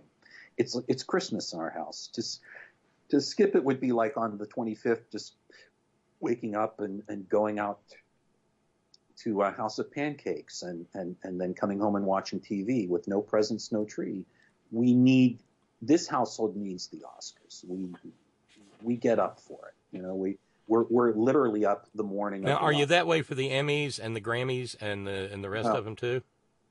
Emmys the past couple of years, I've been a bit because of the Americans. The show that I've worked on has been awarded a lot of stuff. And you've got a piece of a Grammy now. I mean, an Emmy. Sorry. No, well, that speech was actually not during the Emmys. It was during another one of the award shows. Was it the Critics' Choice or was it the Producers Guild? We've had a very good year for the Americans, winning in its final season Best Drama. I think some of that was because Game of Thrones had not released their season in time to be under consideration, so we didn't have to compete with them. But what Bob is alluding to is on one of the award shows, the producers got up for about the fifth time in 6 weeks to accept an award for Best Show, and they mentioned in their thank you speech, they thanked every crew head, every department head in the crew. They thanked the gaffer, J.P. Dolan. They thanked Gary Martone, Nikki Grip. They mentioned all these different departments. And one of them, God bless them, thanked me, Dan Fisher. He said, I'd like to thank Dan Fisher. He literally gave his heart to this production. And, oh, my God, I'm going to cry right now just quoting it. That's incredible. That's one off of my bucket list, to be mentioned during an awards show. But that's those guys. That's that crew, or that's those producers. We call them the Jays. For Joe, I'm going to blank on their names because I'm about to cry. But anyway, the producers for that show, they're just the best. And nobody, I think what they did was unprecedented. I don't think I've ever heard in an awards show, any awards show, when you win best whatever, that they go up and they start naming the crew by name. That doesn't happen. I mean, not just about me and mentioning my heart or making that nice little allusion to give your heart, but even just, my friends, Gary and JP and the costume designer and the hair and makeup and the locations and all on and on and on. Nobody does that, but they did it because that's who they are. And I can't imagine being in their shoes. You're under the time pressure. You've got 30 seconds and to do this. I guess in a way it's easier that they had already won a bunch of times, thankfully, and they should have. It's a fantastic show, but by that point they didn't have to thank their wife for the 6th time in a row. They had the time to mention the crew, and I'm very honored and very just flabbergasted by the whole thing to this day. And to have it on video that my mom could see and my friends that I grew in West Virginia see that. There is an ownership stake no matter what you do when you work on something. And again, I'm not just talking movies and TV. Anything where you're with a bunch of people and you create something, and then that something gets noticed or makes a lot of profit for everybody, hopefully. There's just that ownership stake feeling that you contributed, that it wouldn't have been the same end product without you. And when even this little program, Dan, even this little program where there's no profits being made, still because of things I learned in a former life, the program ends every night with a list of spoken credits and thanks. Because it would not be the same program without the people who get mentioned. It might not even be a program at all. You were raised right, I'm sure of that. And I was taught well by people in various and sundry departments. Sure. Not just theater, but law and journalism and just about every discipline that I studied, and I tried to study everything but math. They all had the same message. And a lot of it boils down to the epigram from Bill and Ted's Excellent Adventure. Dudes, be excellent to each other. Mm. And if you do that, you will often find that things go smashingly. Mm. And that it provides its own reward. I agree. At the end of the day, that's what matters. I mean, it's good that you can put food on the table and you can pay the rent. But it's also wonderful if whatever you do for work provides just that level of satisfaction. And I've been very lucky myself to feel a level of satisfaction more often than not. Well, it's like that photograph that I posted over the weekend that you saw. Yeah.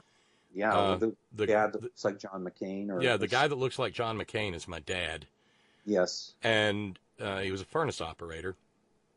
And it took a long time for me to understand. I thought he was being a smartass for a long time. But he wasn't. He would say, "Goody, I get to go to work today." Mm. Because he loved what he did.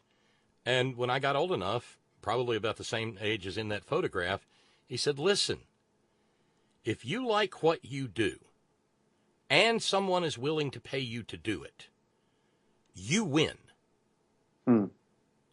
And the irony of that is that within 2 years of that photograph, the company that he loved to work for screwed him. He developed angina, and they told him, "Hey, listen, why don't you quit your job here? I mean, never mind your pension. We'll just cancel that out. Why don't you just quit your job here and get a low-stress job, say, working at a gas station?"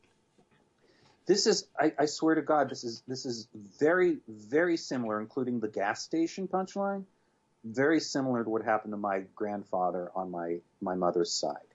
He was at J&L Steel in Pittsburgh for a lot of years, and he got similarly screwed. But please go on. My eyes, you can't see them, but my eyes are like, they're open wide, because you're in many ways you're telling the story of my grandfather. Well, unfortunately, and a lot of grandfathers were screwed by their company. And unfortunately, well, as it turns out, over the course of the weekend, I've had conversations online and offline with a number of people who say, "Yeah, the same thing that company did to your dad, they did to my uncle, they did to my dad, they did to my grandfather," and what we're seeing there is, I think, an early indicator of the transformation of the American dream. Whoa! We're seeing it's kind of like, I don't know, you're in your 30s, and you notice that you get a dry mouth a lot, and 10 years later somebody says, "Oh, well, that was because you were getting diabetic. Pity we didn't get on it soon enough." Mm. And that willingness to cast people aside in the late 70s, moving into the early 80s, yeah, well, I mean, that was supposed to be abnormal then, Dan, yeah, and it's the normal now. We've been taught now to expect less, and you and I think, growing up when we did, I was 6 years old in 1970. And I think that was the tail end of that baby boom, post-World War II optimism that the world is your oyster. I mean, granted, we were white kids. Maybe we had been told to have higher expectations, but we were boys. But nonetheless, there was an optimism that still carried forth into my childhood of hearing and believing that you can have the house and the car, and you can go on a vacation once a year, and all of this is affordable to you. And it's not that people don't go on vacations or don't have cars, but now it's like, well, you're going to rack up a lot of debt first, just going to college. So when you come out of college and you have a lot of debt, you're going to start a job at this amount of money an hour, which sounds like more money than it did in 1970, but the truth is, it's less. So much. Yeah, its prices have raised so much that no way that what you're making per hour catches up with the increase in prices of everything, including the house that you want to buy and including the car that you have your eye on. So expect less.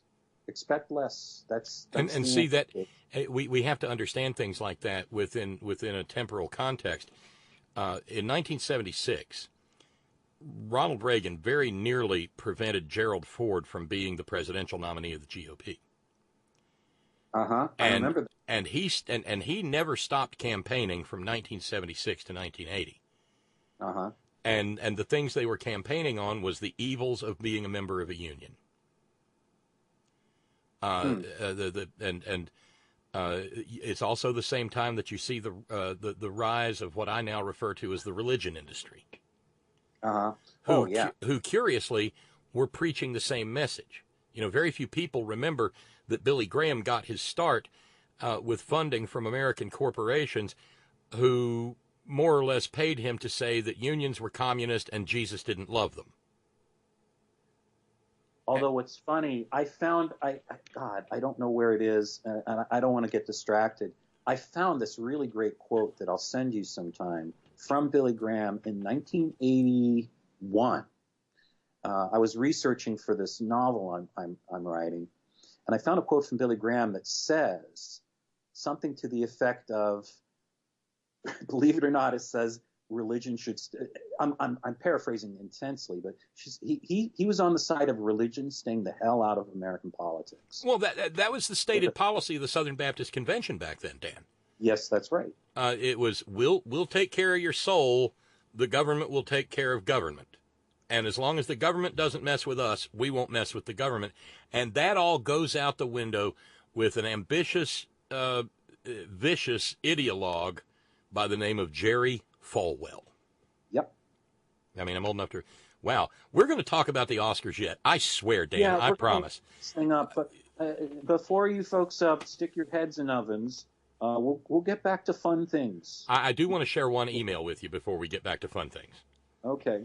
It comes from Darlene in Connecticut, and she says maybe it's because before when I've been on, I may be wrong, but that sounds familiar. Yeah, to me. Darlene is a longtime member of the community, and I get in. It's one of the beauties of this program is I get all this input that changes the way I think about everything, because everybody in this little family community congregation is constantly thinking, constantly analyzing, constantly processing, so that we can all sort of keep ourselves away from having to stare into the abyss and have the abyss stare back. You're on fire tonight, Robert. Well, thank you. Dare I say that I'm beyond? Might we say that I'm beyond? I'm past. I'm more than adequate this evening. Dear God, what will happen? Set new definition for what adequate could be. Yes. Yeah. Changed the standard. You've moved the goalposts of adequacy. Wow. I got to get a Wikipedia page. Hey, you ain't the only one that can say a couple of words here and there. Well, you have no doubt about it. But Darlene says... What about Darlene in Connecticut?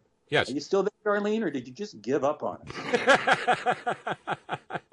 No, she's still there. Just read my email. Read the goddamn email. Right. Maybe it's because I'm experiencing White House staff turnover fatigue with the current administration, but my feelings about Amy Klobuchar's behavior towards her staff have evolved from disappointment to abhorrence. The reports detailing her behavior are downright disturbing. She's not disputing these accusations, but I think she'll need to address them at some future point in time, as she'll continue to be dogged by them. Based on what I recently read, she sounds downright certifiable. The argument that she's a victim of sexism is falling flat with me at this stage. And this is the important part. I agree with Dan. Hooray, that's all that really counts, as long as I'm agreed with. Yeah, we don't need another asshole for president. For whatever the political leanings, I'm anti-asshole. And here's an example I thought of recently in terms of the whole, let's come up with another way to try to penetrate the thick skulls of Trump worshippers, which was, I said, okay, imagine this scenario. You're in a bar with a couple of friends. A guy comes into the bar, and he happens to stand next to you at the bar. You strike up a conversation with this stranger. During the conversation, that stranger talks about how he's the best at everything. He proceeds to denigrate people he does not like by calling them low IQ and little. He just, what else were some of the things? But anyway, the punchline was, after putting up with this asshole for the entire night, he leaves, and you realize that he didn't pay for his own drinks. You've been buying him drinks the whole time, and never once did he spring for one. That's basically it. We have President Asshole. And you could say what you want about George W. Bush. You could hate the politics and policies of Barack Obama, but they weren't complete assholes. I'm not saying that George W. Bush is the model for human wonderfulness. And it's always like, well, compared to Trump. But compared to Trump, he's okay, you know. And Obama was certainly so civil, you know. Again, you could have a different opinion than me about the ACA or what it did to you in your particular circumstances, but he wasn't a jerk. This guy is a jerk. This guy is if you were sitting next to him, after a while you would want to get out of the room from being, you wouldn't want to be stuck with this guy next to you in the bar, in the metaphorical bar I created, or anywhere else. He's a jerk. And it's like, well, we need a jerk. We need a strong jerk to show all the other jerks in the world that we're the biggest jerks and we can rule all the other. No. We don't need to be jerks to be leaders. We don't need to be jerks to be successful. We can be successful and be humane. It doesn't make you weak to say, I'm sorry. It doesn't make you weak to have compassion for other people or sympathy. It makes you strong, because it takes a hell of a lot of guts to say, I'm sorry, or I was wrong. Think of how hard it is when you've had to say it. You have to summon your strength to swallow so much pride. And if you're that strong, you'll do it. And we have a president that is incapable of such strength. He is very, very weak, because he cannot say he's wrong. He cannot say he's sorry. And we have so many people, and not just Republicans and not just MAGAs. I've seen good, well-meaning liberals, and it's what you were referring to earlier, who are incapable of saying they're wrong, who are incapable of ceding one piece of physical evidence when it's put right in front of their face to say, you know what, on this account, you're right. I see the video footage and I misjudged it, or I jumped to a conclusion too soon. Exactly. We don't do that anymore. Did we ever? I hope we did once. But we certainly now, it's with, again, I don't mean to get off my lawn and all that regarding social media, because I'm a social media junkie. But it just gets so tiring and so boring to see constantly people wanting to win, wanting to own each other. Just listen to one another. And if you're wrong, say you're sorry. Admit you're an asshole. I'm an asshole sometimes. I'll tell you something, and this gets back to the Oscar thing. I think I might have been an asshole today regarding the Oscars. Because on one of my friend's Facebook posts, he posts about Green Day. Green Book. Green Book. I adore Green Day. I love American Idiot. It's a great album. But Green Book is a movie I've not yet seen. I will say that again. I have not seen Green Book. Does that mean I have no opinion about Green Book? Of course not. I've got plenty of opinions about something that I don't really know that much about. Seen it, schmeen it. I've got an opinion. Because sometimes I am an asshole. Well, okay, let's not flog myself too much yet. But let me put it this way. Why? It's been out long enough. It's been out at least probably 2 months, right? Why did I not flock to see Green Book? I'm sure I'll see it. Did you see it, Bob? No. Did you see it? No. I'm for the most part, like I said, I'm a when it comes out streaming, I'll be able to watch it. Okay. But this is the thing. I have friends who I consider have good taste, saw it, said, I liked it a lot. I think it's a terrific movie. Some people even went as far as to say it is the best movie of the year. My reason for not going to see it is I'm tired of these movies that show the black experience, but you got to have a white guy, either to see it through the eyes of, or at the very least, it's a buddy movie. And it's still really about the white guy. I mean, who was nominated for the lead in Green Book?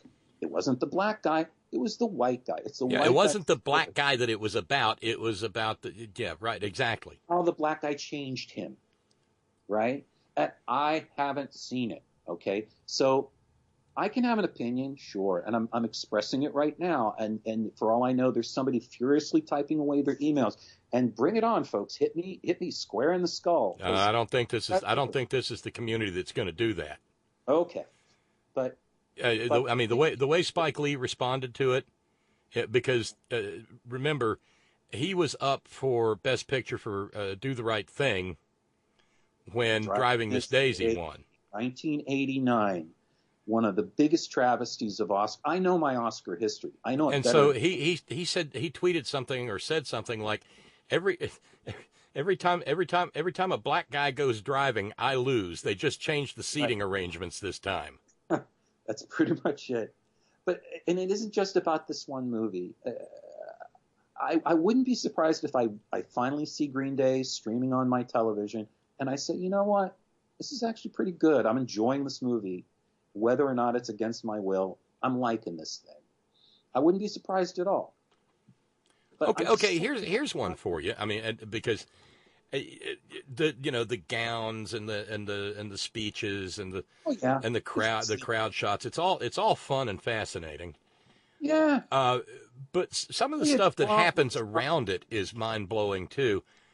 I found it kind of weird. No, I found it a lot weird. I found it weird and terrifying, actually. Weird and terrifying. That with regard to the Oscars that Black Panther won. We haven't thrown around nearly as many vulgar words in this conversation as I usually do, but I got one here. The fucking CIA tweets about Black Panther. But it was weird. It was like, what do you think we could do with vibranium? I saw that one. They were all about, like, could we use it to make magic flying cars or something? It's like, you're the CIA. What? Exactly right. It's like, did everybody go home early? And was it take your teenage daughter to work day at the CIA? Did little Missy from 7th grade decide to get on and start typing about vibranium or something? What? Well, yeah. I mean, it's the CIA. I wonder if they know that there's something very similar to vibranium, and they're getting ready to plot a goddamn coup in that country. It's the CIA. Is Venezuela actually the home of vibranium? Trump. I wouldn't be surprised if Trump puts out in his tweet tomorrow that he's going to declare war on Wakanda. You watch. Everybody made fun of him at the Oscars last night, so he's gonna drop the bomb on Wakanda. And nobody has the heart to tell him that it doesn't exist. Yeah, they won't be laughing then. No, they won't be laughing. Yeah. Okay. I'll show them. My bad, Trump, but never mind. I know. At least you acknowledge the bad Trump. I was giving a respectful silence as I contemplated, do I go for an Alan Baldwin joke here, or what do I do? Yeah, but that's why I love you. I love you too. Hey, by the way, I did find that Billy Graham quote. You want to hear it? Yeah. This was from February 1981 in, of all places, Parade magazine. You remember that? Oh, of course. The My Weekly Reader for grown-ups in the Sunday paper. What's the Sunday paper without Parade magazine? You might as well not have Family Circus. Well, but that's a different discussion. That's another rabbit hole. Here's the quote. It would disturb me if there was a wedding between the religious fundamentalists and the political right.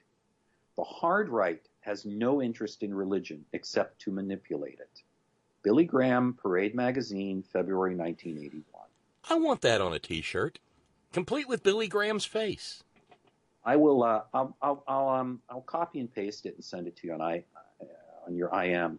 Because it's definitely worth it. Let me get back to Green Book. Yes, please. Before I forget that I discussed it in the first place. So yeah, I was being an asshole. Okay. Well, let's just say I was proffering something of a strong and potentially controversial opinion, which is saying I'm getting really, really tired of white savior movies. That I have no problem seeing a movie about racism that would be shown with black people experiencing it by themselves and dealing with it on their own and reacting on their own. And also, I'm getting tired of all of these racism is bad movies taking place all in the 1960s, and most of them in the American South. And the big bad guys are always like the big dumb hick with the beard and the big belly and blah, blah, blah, blah, blah, or the Ku Klux Klan.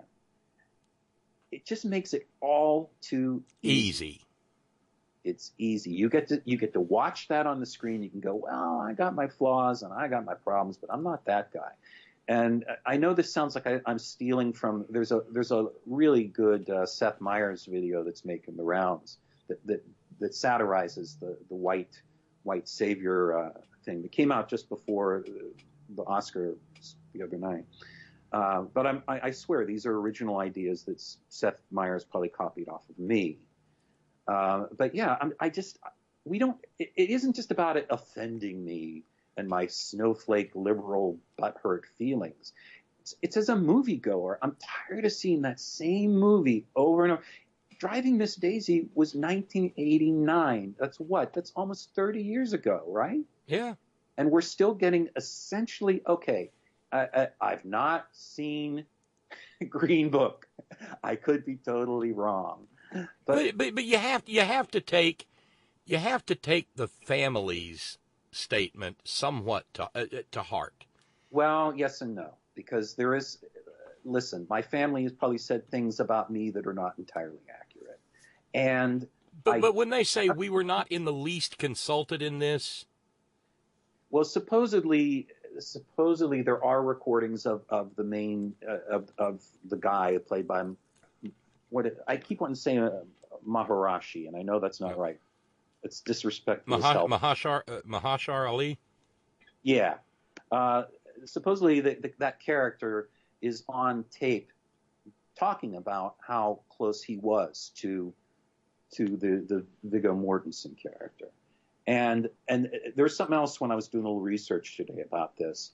Because, again, I was like, well, what do black people think about Green Book? Do they love it the way a lot of my white liberal friends love it? And I was researching around, and I saw, hey, Kareem Abdul-Jabbar had really great things to say about the movie, and so did Quincy Jones, and they're black. And Kareem is known for his political leanings, so I give some credence to that. It's like, okay, and listen, the most phony baloney movie of the year when it comes to turning fact into complete fiction is Bohemian Rhapsody. I mean, it's an entertaining movie. Did you see that? Did you see that one? Actually, we've got that here, and I'm going to see it. Probably before I see anything else. Entertaining as hell. It's a big piece of entertaining cheese. And if you grew up around the time we did, it's fun because you get to hear the songs that we all grew up with, and we get to see. And Rami's great, doing his Freddie Mercury and all of that. But I noticed right away that this was not going to be a factually accurate movie because I'm seeing one scene that supposedly takes place in 1973. And I know enough about Queen. I'm like, that song they're playing didn't come out until the Jazz album, which I think was 77 or 78. And that other song that they're playing as if it's brand new, that one actually came out on their third album. So there's a lot of they really Hollywood the hell out of that movie. It's entertaining. But but you just sort of entered into another aspect of the discussion, Dan, whether you meant to or not, and that is the predilection for giving Best Actor Academy Awards or Best Actress Academy Awards to anybody who gets made over into looking like someone else. A famous person, yeah. I mean, the same thing with Winston Churchill. Precisely. Or Gandhi. Yeah. Yep. It is as though, I mean, if you think about and I know you read it, if you go back to Stanislavski's An Actor Prepares. Yes, I have read that one. It's true. There's a passage where the teacher talks about that form of acting where the actor relies on appliances, and yes, and it seems like beards and glasses, not refrigerators and microwaves. Right. Precisely. Yes. Lest there be any confusion. That which can be applied. Yeah. The body or physiognomy therefore. And he says it can be a very satisfying theatrical experience, but you're not likely to see people exploring the depths of humanity in that kind of a portrayal. Yes and no. I think there were depths of humanity in Rami's portrayal of Freddie. I mean, whether it's what he did in Mr. Robot or whether it's what he did in the South Pacific, which he got a lot less notice for that. But Jesus Christ, he was brilliant.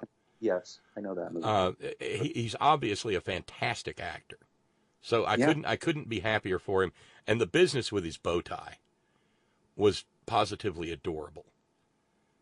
I don't know to which you were referring. Well, there were everybody and their cousin came up to Rami Malek and tried to square up his bow tie on his tux.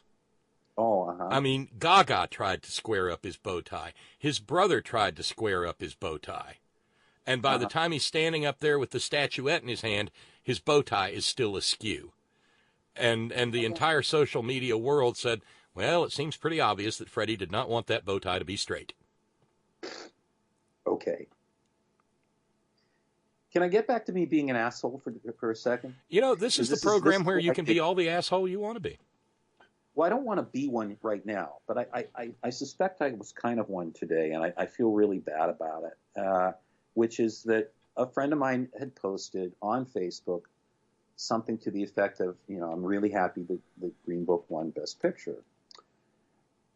And I had to get in there, and I had to say, look, I haven't seen it, but I'm just tired of seeing the black experience as seen through the eyes of white people in 1960s, the American South, like 10,000 other movies out there that tell you the big, deep meaning that racism is bad. The Butler, The Help. Yeah, I shouldn't have done it. I should have just, I don't think you shouldn't, and you're getting some affirmation here. Tracy just wrote in, and Tracy, by the way, when she calls in, she speaks for all of Black America. Oh, good. I was wondering who this year's spokesperson was. And she simply said, Dan is not wrong about Green Book. Well, here's the thing, too, and the reason I regret saying it was that I said it to people. There are a lot of my friends on there who I really like, and they feel very, very differently. And anytime you tread into these waters, the thing was, at one point in the back and forth online conversation, I pointed out the fact that all of us who were arguing and counter-arguing were all white people. Of course. And I said, hey, I've got a great idea. What if we invite a black person or two onto this comments thread to get their opinion? And we all shut up and listen. And, well, I was a bit snarky, I think, in the way I did it. And here's what it comes down to, too. Those of us who are white people and who identify as liberal, we all mean well. Some of us try harder than others, but our hearts are in the right place. Is that enough for you? Probably not. But it's a start. But none of us want to see ourselves as being not only not racist, but even not racially blind or not racially aware.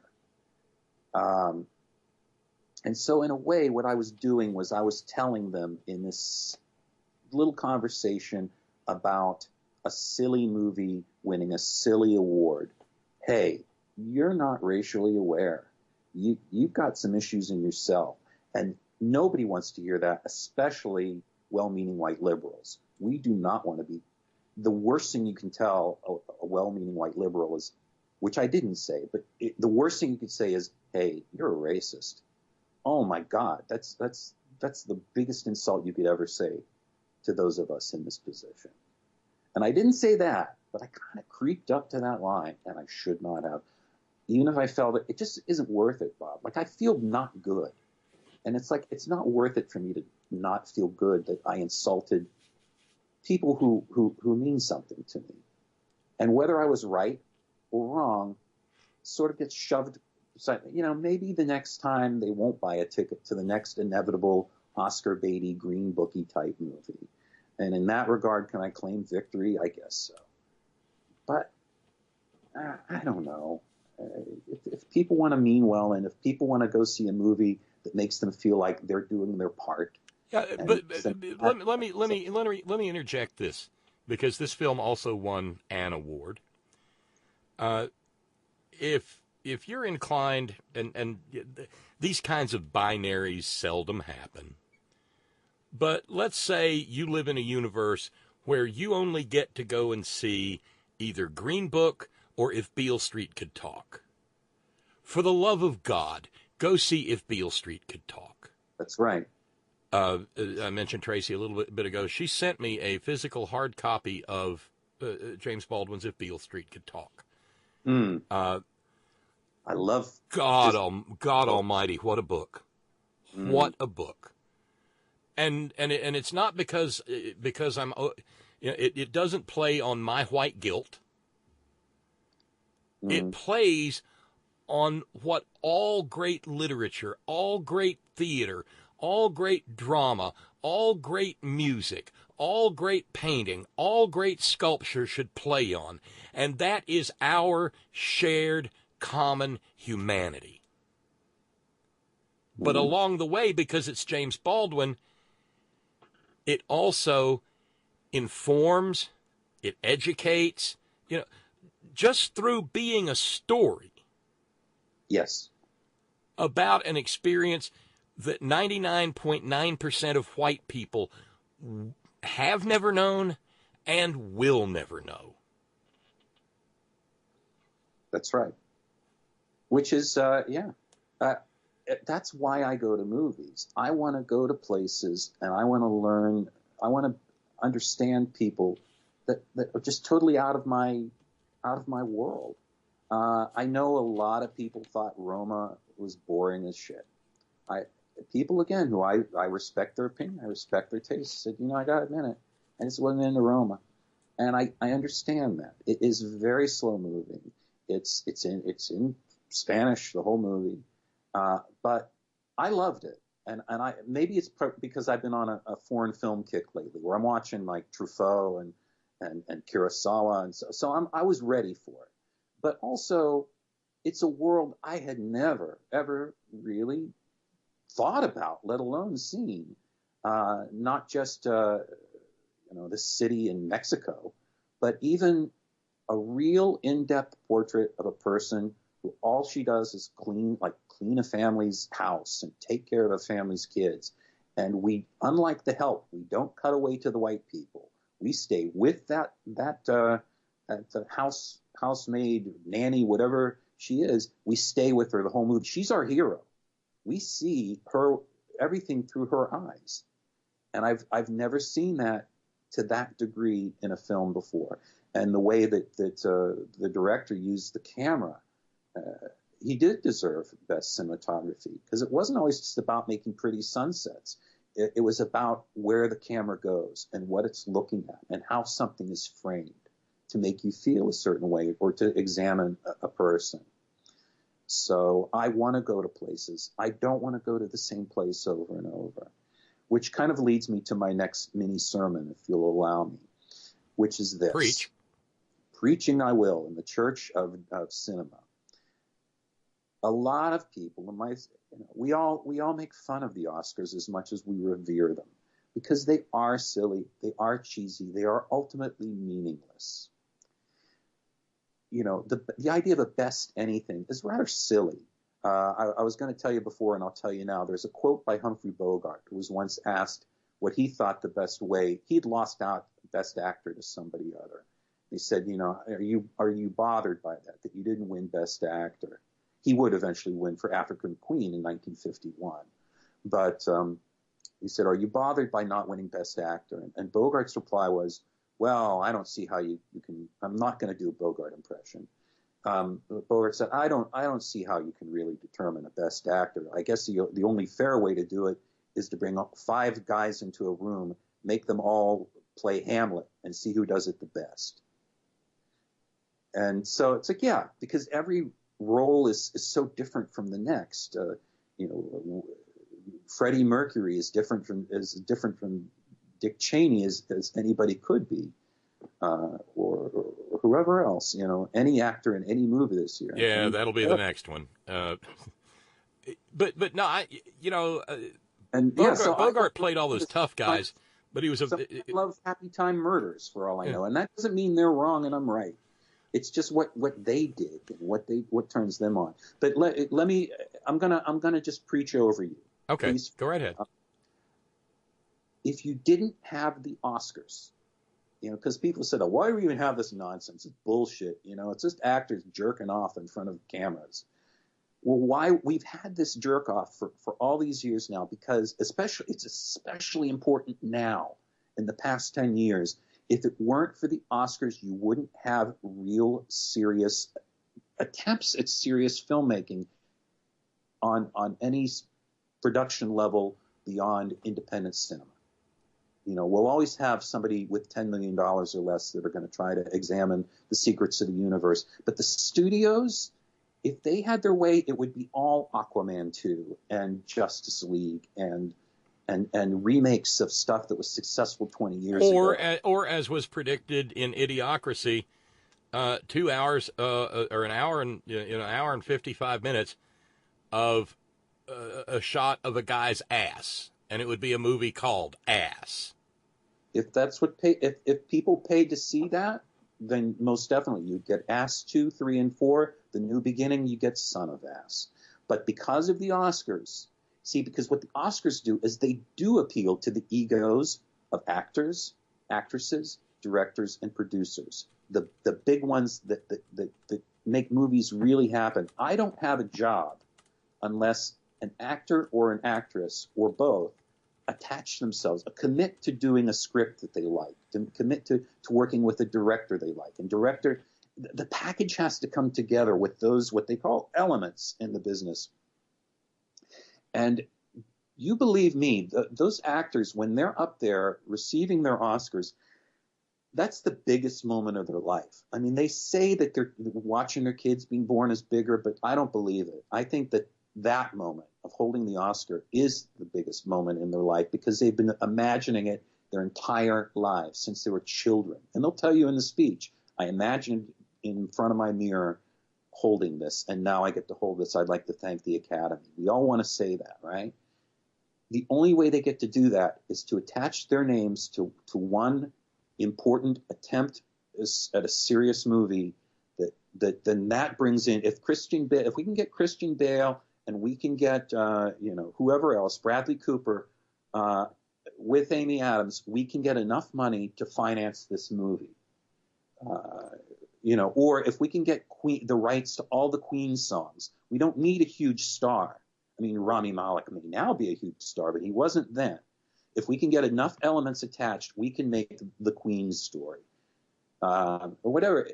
If it weren't for the Oscars, we wouldn't have any of that stuff. All we'd have are tentpoles, sequels, superhero. And I like those movies. I mean, somebody accused me the other day of not liking superheroes. Snob. I grew up. Yeah, I'm a film snob. I grew up on Batman. I remember Superman, the movie with Christopher Reeves, and waiting in line at the mall to see it in 1978. But I don't want just that. It's the same way that when you eat dinner every night, sometimes you want a hamburger and fries. It's delicious. Everybody loves hamburger and fries. Well, not vegans, but let's just say metaphorically everybody loves hamburger and fries. But if that's all you eat every day, you're going to be fat and boring, and you're going to be bored. You need every once in a while to mix it up. You need to get something. You need to put that plate of tofu in front of you. And at first you say, I'm not going to eat this shit, but try it. Just try it. And you know what? You might like it. You might not, but somebody tried to make something other than friggin' hamburgers and fries. And you have to have respect for that. This is the metaphor you're working with. We've got a president who only likes taco bowls, fried chicken, and New York strips that have been rendered into shoe leather. How's that working out? Well, he's certainly not a person with any curiosity beyond himself and what he sees in the mirror. Hopefully we can all be people that are better people than our supposed leader. We can be people who expand our interests. And you know what? I might hate Roma, but I should at least watch Roma. It's free on Netflix. Almost everybody has Netflix these days, right? Or at least a lot of people do. Give it a shot. You might be bored. You might not give a shit about the travails of a woman scrubbing toilets in a city in Mexico, filmed in black and white, and you have to read it all. I get that, but don't just go for Aquaman 2 right off the bat. Watch 8th Grade. There's a great movie that didn't get nominated for anything. It's one of my favorites of the year, and that was something called Sorry to Bother You. I rented it. It is one strange motherfucking movie. It's a movie by black people, starring black people, and it examines racism in America now in the most warped, I can't tell you way. I mean, is it David Lynch weird? It's comedy. It's absurdist. It's not David Lynch like people have obvious motivations.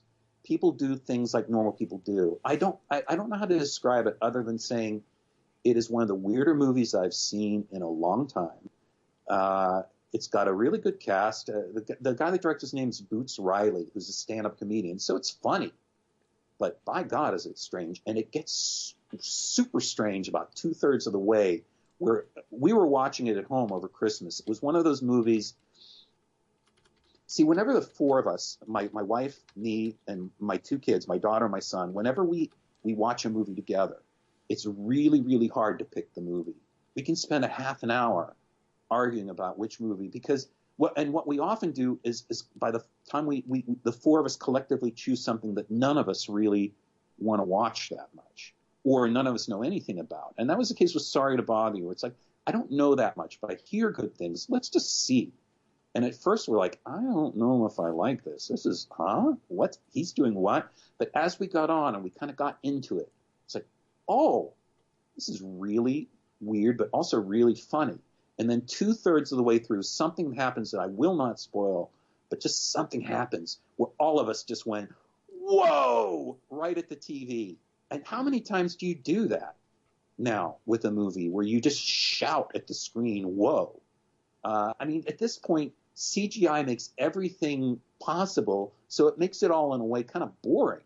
It's like, whoa, Aquaman got, hit in the head by a flying shark that spits out fire from his nostrils. Okay, we know that was done in a computer.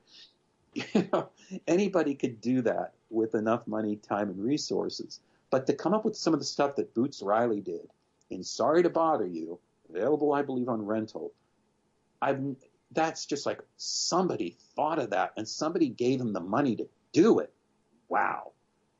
Same way with David Lynch. And it sounds like you're the better for it. Yeah, exactly. And again, you might watch this movie that I'm raving about right now and you're like, I don't get it. I just think this is weird and incomprehensible. But try weird and incomprehensible every once in a while. I could mention all kinds of wonderful weird movies. Oh, no. I've Blue Velvet. I'm not afraid of weird. Yeah. Have you ever seen? There's a Dr. Seuss movie called, and it was made in the 50s, called The 5,000 Fingers of Dr. T. Have you ever heard of this? No. Oh, Dr. Seuss co-wrote the movie. He wrote the screenplay, and the whole movie. Like, those shitty movies that came out recently with Mike Myers and Jim Carrey, and all that. And it was like, hey, what would it look like if we made a Dr. Seuss movie, only it's live action? And they were really crappy, and they looked just awful and cheesy. Well, this was in 1956, I think. It's a surreal story. A little boy is forced to take piano lessons, and while he's practicing, he falls asleep. And he dreams. The rest of the movie, like The Wizard of Oz, the rest of the movie is a dream. And the boy dreams that his evil piano teacher is the lord over this despotic kingdom. And his piano teacher's name is Dr. I think Tutwiler. So in the dream, he's Dr. T. And Dr. T has like this fantastic, strange Dr. Seuss land where like none of the doors are 90 degrees. They're all off kilter, and stairways just sort of go up into infinity. Or you'll climb a staircase and then it just stops and you have to like jump off. But the whole thing is Dr. T has this composition that can only be played by 500 boys all at one time at a piano. So he has this keyboard that stretches for like a half mile. And you're seeing this in a movie in the 1950s. So again, to go on my anti-CGI thing, there ain't no CGI here, folks. Somebody had to design, build, paint, etc. this keyboard that goes on for like 100 yards. And there's all these boys in front, and they're wearing these weird hats, and they're forced to play Dr. T's composition for eternity. This is a movie. I mean, this is like, I'm telling you kind of the structure of the movie. A lot of weird things happen in it. There's twins that are attached to each other by the beard. They're like Siamese twins by the beard on roller skates. There's an S&M guy that runs the elevator. and Hans Conried. Do you know who he is? Oh, yes. He used to do like a lot of voiceovers for the 60s cartoons.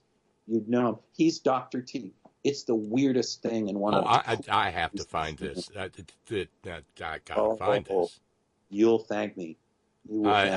I have a feeling that within a week or so, it'll probably happen on Friday, because on Friday we have Friday on the Front Porch. It's a roundtable conversation that doesn't take place anywhere else on radio, where we'll get 5 or 10 or 15 people talking together. Who knows, by Friday or at some Friday on the Front Porch in the fairly immediate future, there will be a, holy shit, I watched those 2 movies Dan was talking about. Oh, my God. And it'll go from there. I was thinking to myself, too, I wonder if somebody just happened to tune in right now, expecting like a good, debate about The Wall or Jussie Smollett or not on this program. And then instead they get this guy who's raving for like 5 minutes about a 1956 movie starring, who's Hans Conried? Oh, watch enough cartoons, you'll know what I'm talking about. Anyway, that's what I'm into. I just like to be surprised, Bob. I want to put on something and just be surprised, and I don't get that a whole lot anymore I get it more from TV now, as you and I have talked. Yeah, but that was a topic I was going to bring up with you, and that is where, for instance, Roma or the Ballad of Buster Scruggs. Right. It used to be that it was sort of it wasn't sort of it was a mark of failure if you were direct to video. Yeah. It meant you had failed utterly in your in your attempt to garner your costs back on movie tickets. Well, in the case of Roma and the Ballad of Buster Scruggs, straight to Netflix. And I think in order to qualify for the Oscars, I think they had to play in theaters, in like 2 theaters in the country for 3 days before appearing on Netflix. I think that's the rules. It's crazy rules. Yeah, that's that's sort of a de minimis standard. Yeah, exactly. And so I mean the business is obviously changing, and we're nothing is settled. This is still a transition period in absolute chaos. Mm-hmm. So I don't know where it's going to go, but I find it really interesting. The other thing I wanted to bring up in the overall universe of Oscars is it had to be gratifying to you, I presume, to see the little mini insurgency that developed when they started talking about wanting to ditch the non-sexy categories. That's right.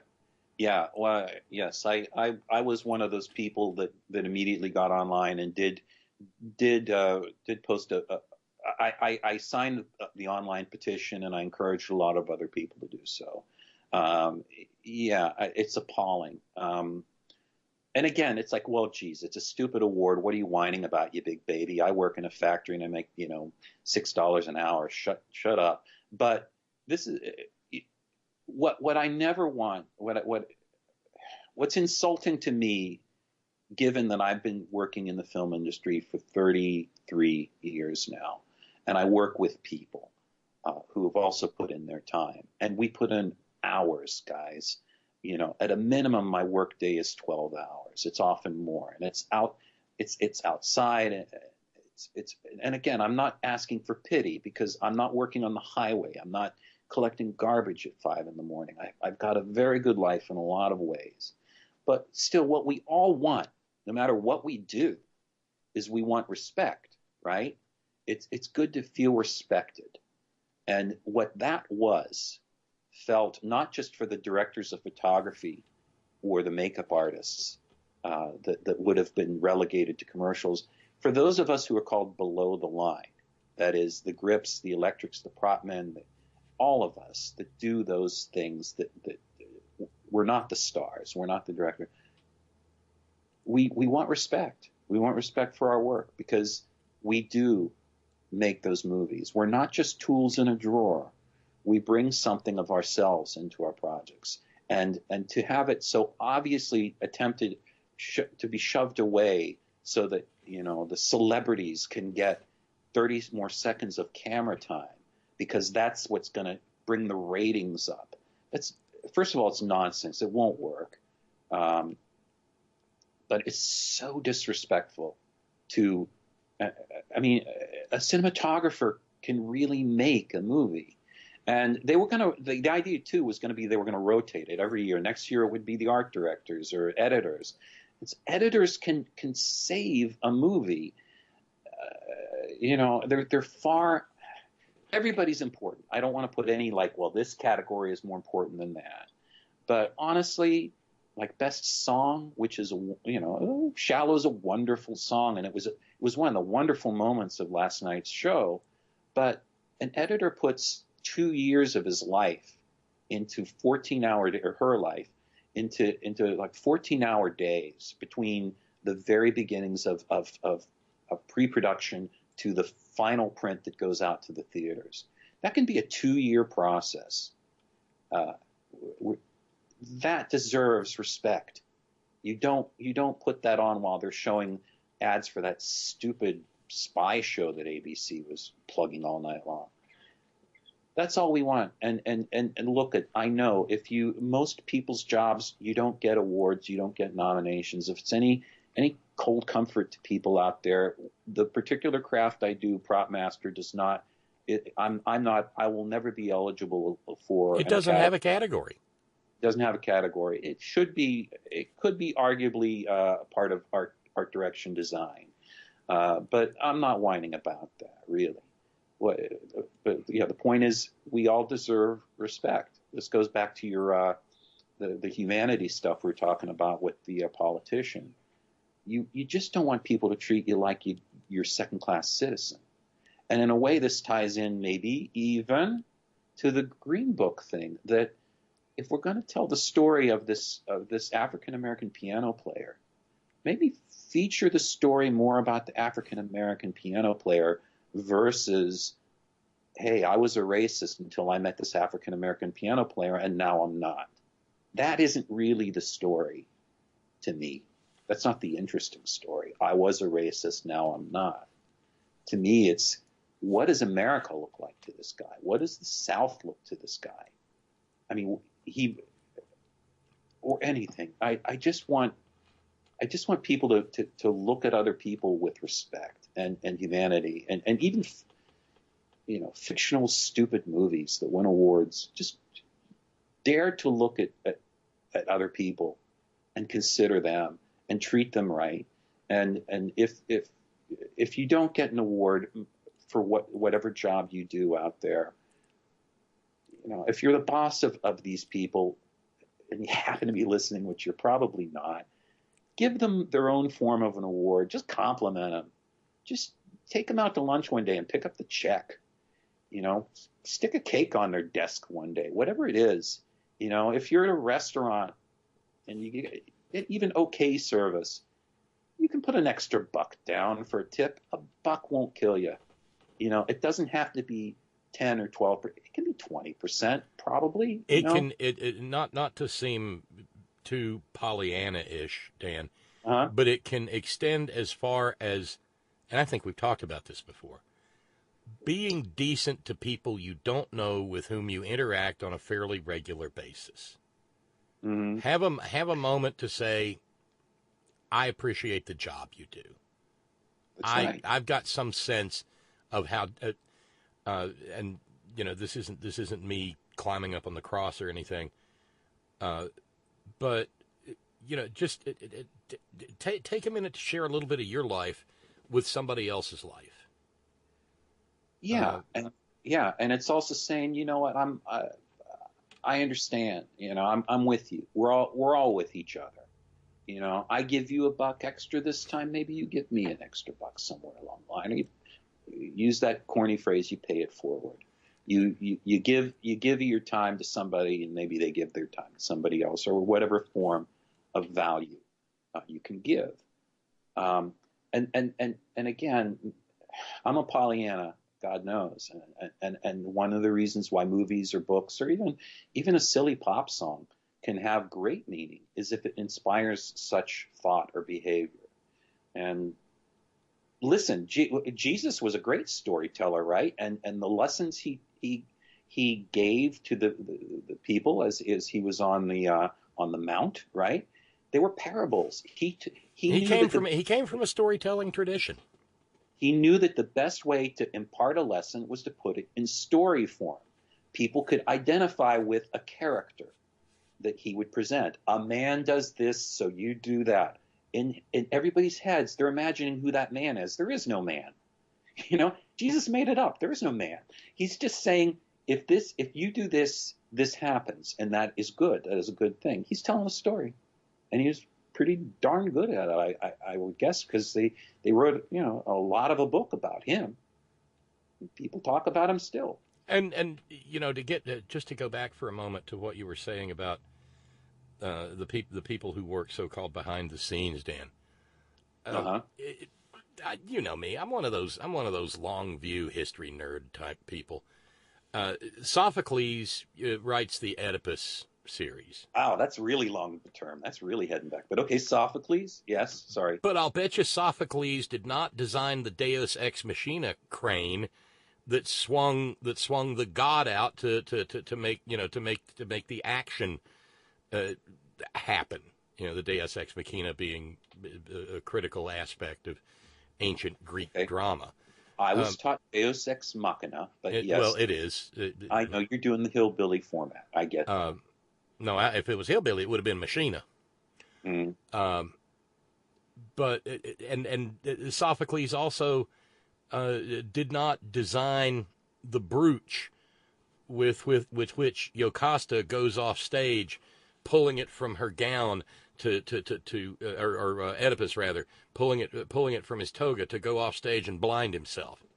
Somebody else did that, and so it's not anything new, and that's not to take anything away. It is to acknowledge that this has always been an art in which one never fully sees the full extent of the art involved.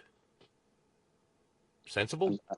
I'm chewing on it. I'm thinking about it. Say that last sentence again. Just the last sentence, please. This has always been an art in which one never sees the fullness of the art involved, or the fullness of the work that goes into the art involved. That's true. Yes. Yeah. Well, Carpenters built the Globe Theater. Shakespeare didn't. Right. And listen, very often I've driven within sight of the Empire State Building.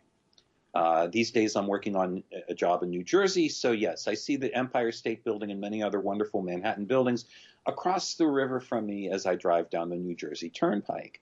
And the Empire State Building is certainly my favorite building in the entire United States, and I would guess one of the favorite buildings in the world. And I don't think about every person that laid in the brick or put in a toilet or a sink or the tiling, but I can only imagine that if you were one of those people, and I'm actually related to somebody whose father was a bricklayer for many buildings, including the Empire State Building. So I sometimes think about him just as he passes it. You know, just there has to be a sense of pride in that you look and you go, I helped make that. And that's, I think I've said this on the show before, and at the risk of being corny, I have worked on a lot of really good, memorable things that I hope and think will stick around for a while. And I have a pride in that, knowing that I had a hand in it. I put the sinks in there. You know, that's my metaphorical contribution to a movie like American Hustle or Black Swan or The Americans. I put the sinks in, or I laid down the tile. Now, I didn't design the Empire State Building.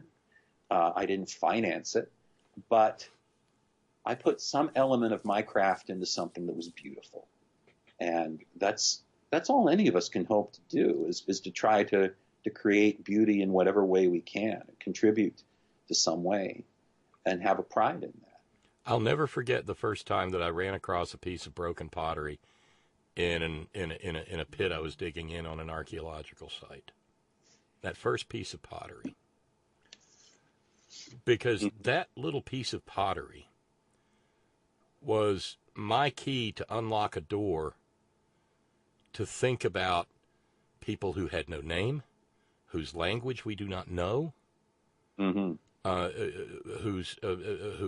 wants, needs, desires we don't understand beyond, say, Maslow's hierarchy of needs. But to wonder about that world and to care about that world and to recognize that that world had validity and value over, above, and beyond anything that even the people who spend their time worrying about it or pondering it can ever contemplate. We're all that, each and every one of us. We are, whether we realize it or not, we are all flies suspended in amber. Because it ain't always going to be here. All of this ain't always going to be here. As the great group of poets, Kansas once said, yes, dust in the wind. All we are is just dust in the wind. Now, with that, I'd like the listeners to turn their hymnals to page 33. Just as I am. Yes. Just as I was going to go with Onward Christian Soldiers, but Just as I am is actually better. Well, you did get a note in from Tracy. Oh boy. Subject line. Sorry. Gonna be. Okay. Sorry. The subject line. Sorry to bother you, Dan. It took me a minute as well, and yes, it was weird as fuck. But yes, I found myself going whoa too. I love this movie because it showed that black people can make and enjoy movies that aren't the norm. And yes, that Dr. Seuss movie was like watching a black and white acid trip. No, it's in color. It's not black and white. Oh, okay. But maybe she was on acid when she watched it. Maybe, so yeah. Reverse. Or maybe it was a black and white.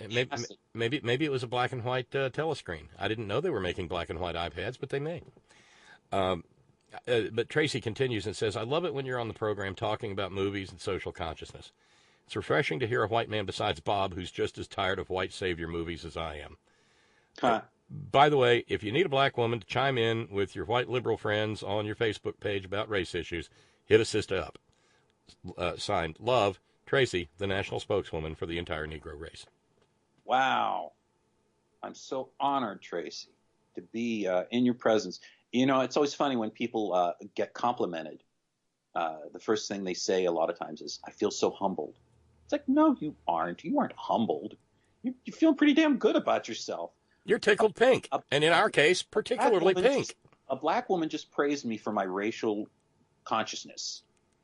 That makes me feel really, really cool. Yeah, it's like a little badge you can put on your posts. All I can do is, I'm trying to be enlightened. I'm gonna make mistakes. Trust me, Tracy. I'm gonna say something really dumb as shit sometime about somebody just like you, or something about my wonderful friends who are not heterosexual. Or I'm gonna be an asshole at some point. So I treasure these moments when I actually am not, and when I meet your approval, I really actually, in all seriousness, that means a great deal to me. To know that maybe I hit at least a few of the right buttons, and maybe I am humbled by it. I appreciate it. Thank you. I suspect you actually are. Well, we've done it again, Dan. Yeah. We build this as a conversation about the Oscars. You were a little bit more circumspect about it in your post about it on social media, but we hit some high points. But damn, these are good conversations. They just are. Yeah, I had fun, and I felt kind of more relaxed tonight. I'm getting used to you. I didn't use the words nearly as much as I think I have in the past. I've learned to stop interrupting you.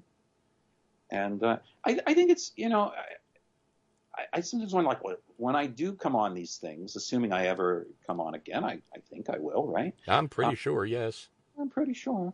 I sometimes think, should I try to get kind of heavier than, going at the Hollywood Minute approach? You know what? Every once in a while, we need a little bit of the Hollywood Minute. Just don't do it all the time. Don't make that your hamburgers and fries, Stick to the good, hearty nutrition that Bob Kincaid brings you on a nightly basis. But every once in a while, I'm going to come in and we're going to talk about some thing maybe you never even heard of, or, something from, I remember when I was 6 years old. I'll sing you a cartoon theme song sometime or other. I'm sure of it. Carrots are divine. You get a dozen for a dime. It's magic. Magic. Yeah, sure. Well, I was thinking more like Josie and the Pussycat. Oh, well, okay. But that's another show, because it is by the stroke of the clock on my Apple MacBook Air, as seen in the movie 8th Grade. It is 8:59. It is that. I do know where my children are. Oh, and that's my alarm telling me that it's time to take my medication for my heart. Well, Dan, I can't thank you enough, and I can't wait for you to come back again either. So I so enjoy these things. When you come back, and when you've got a little more of the skinny you can pitch on Dream, we want to hear about it, and we want to watch it. Dream will definitely be something your listeners will be interested in. I just don't want to violate my non-disclosure agreement in any way. Oh, no. Let's don't do that. Because I just got a job. I sure hate to be kicked off from it. Well, Rusty says on the way out the door, I really enjoyed your conversation with Dan tonight. I hope more of the same in the future. I always enjoy any comment from a person whose name is Rusty. I don't know if you were given that nickname because your name is Russell, or because you have red hair, or something you might have done sexually one time that proved to be embarrassing, but yet now you laugh about. Either way, Rusty. Wait a damn minute. Oh, P.S. Before I go, I finished the first draft of my novel. You blew past that. I didn't want to interrupt you because I'm learning not to interrupt you too. 300 plus pages. It's a first draft. It's going to undergo a lot of work before it's all done. But at some point or other, maybe I'll even, plug it somehow or other, like people tend to do when they go on these shows. I'm not plugging a damn thing right now, but other than whatever is in my head. Well, please give our warmest regards to your lovely wife and to both of your kids, one of whom we have spoken to. I'm thinking the next time I do come on, maybe I bring on the lovely wife. God knows, you think I have opinions? The wife, oh my God, she's got a lot of them. Oh, I have no doubt Helene would be a lovely conversation to have. Our marriage has what I think you would call a zesty dynamic. Let me put it's like the old chestnut. I'd refer to that in regard to Agnes and me. We have a strange and wonderful relationship. I'm strange and she's wonderful. And on that, what you are wonderful. No, I'm strange. She's wonderful. Oh, strange and adequate. No, adequate and wonderful. I'm adequate and she's wonderful. It is time for your meds. Yeah, it is time for my meds. We'll take those phrases and we'll test them at some local teens at the mall, and our firm will get back to you. We got to work on your branding, Bob. Your branding is not quite up to Kardashian levels yet. I so desperately want to be an influencer on Instagram, but like being a rock and roll singer or a painter, I sense it's not going to happen. Okay, I feel the hook. It's come out from behind the curtains. Yeah. It's around my neck. Oh, we're the boys of the chorus. We hope you like the show. Later, Dan. Later. See ya. Good night. Bye. Bye. Love you, man. The one and only, the irrepressible. How many other adjectives? How many other superlatives for the likes of Dan Fisher? Not the likes of, for Dan Fisher. I hope you enjoyed the conversation as much as I did. I enjoy them immensely. I learned stuff. I closed the microphone feeling better. And so thanks, Dan, for the generous gift of your 2 hours. Thank you so very much. And thanks to all of you who share in your precious finite time engaging in this little conversation. Thanks to all of you who support the program. Thank you to our all-volunteer staff. Thank you to Sparky in the chat room this evening. Thanks to our news ninjas. Thank you Brother Deacon Asa, headon.live. Thanks to John Fox in Australia. Thank you, Ben Birch, whiterosesociety.org. Get to feeling better, brother. A little under the weather. Hey, Tara Devlin, you get to feeling better too, sister. And thanks to the hardest working, bravest people I know, the men and women of Coal River Mountain Watch, crmw.net. And always, always, always, Gina, it's all for you. Later, y'all. Titanic Tuesday tomorrow.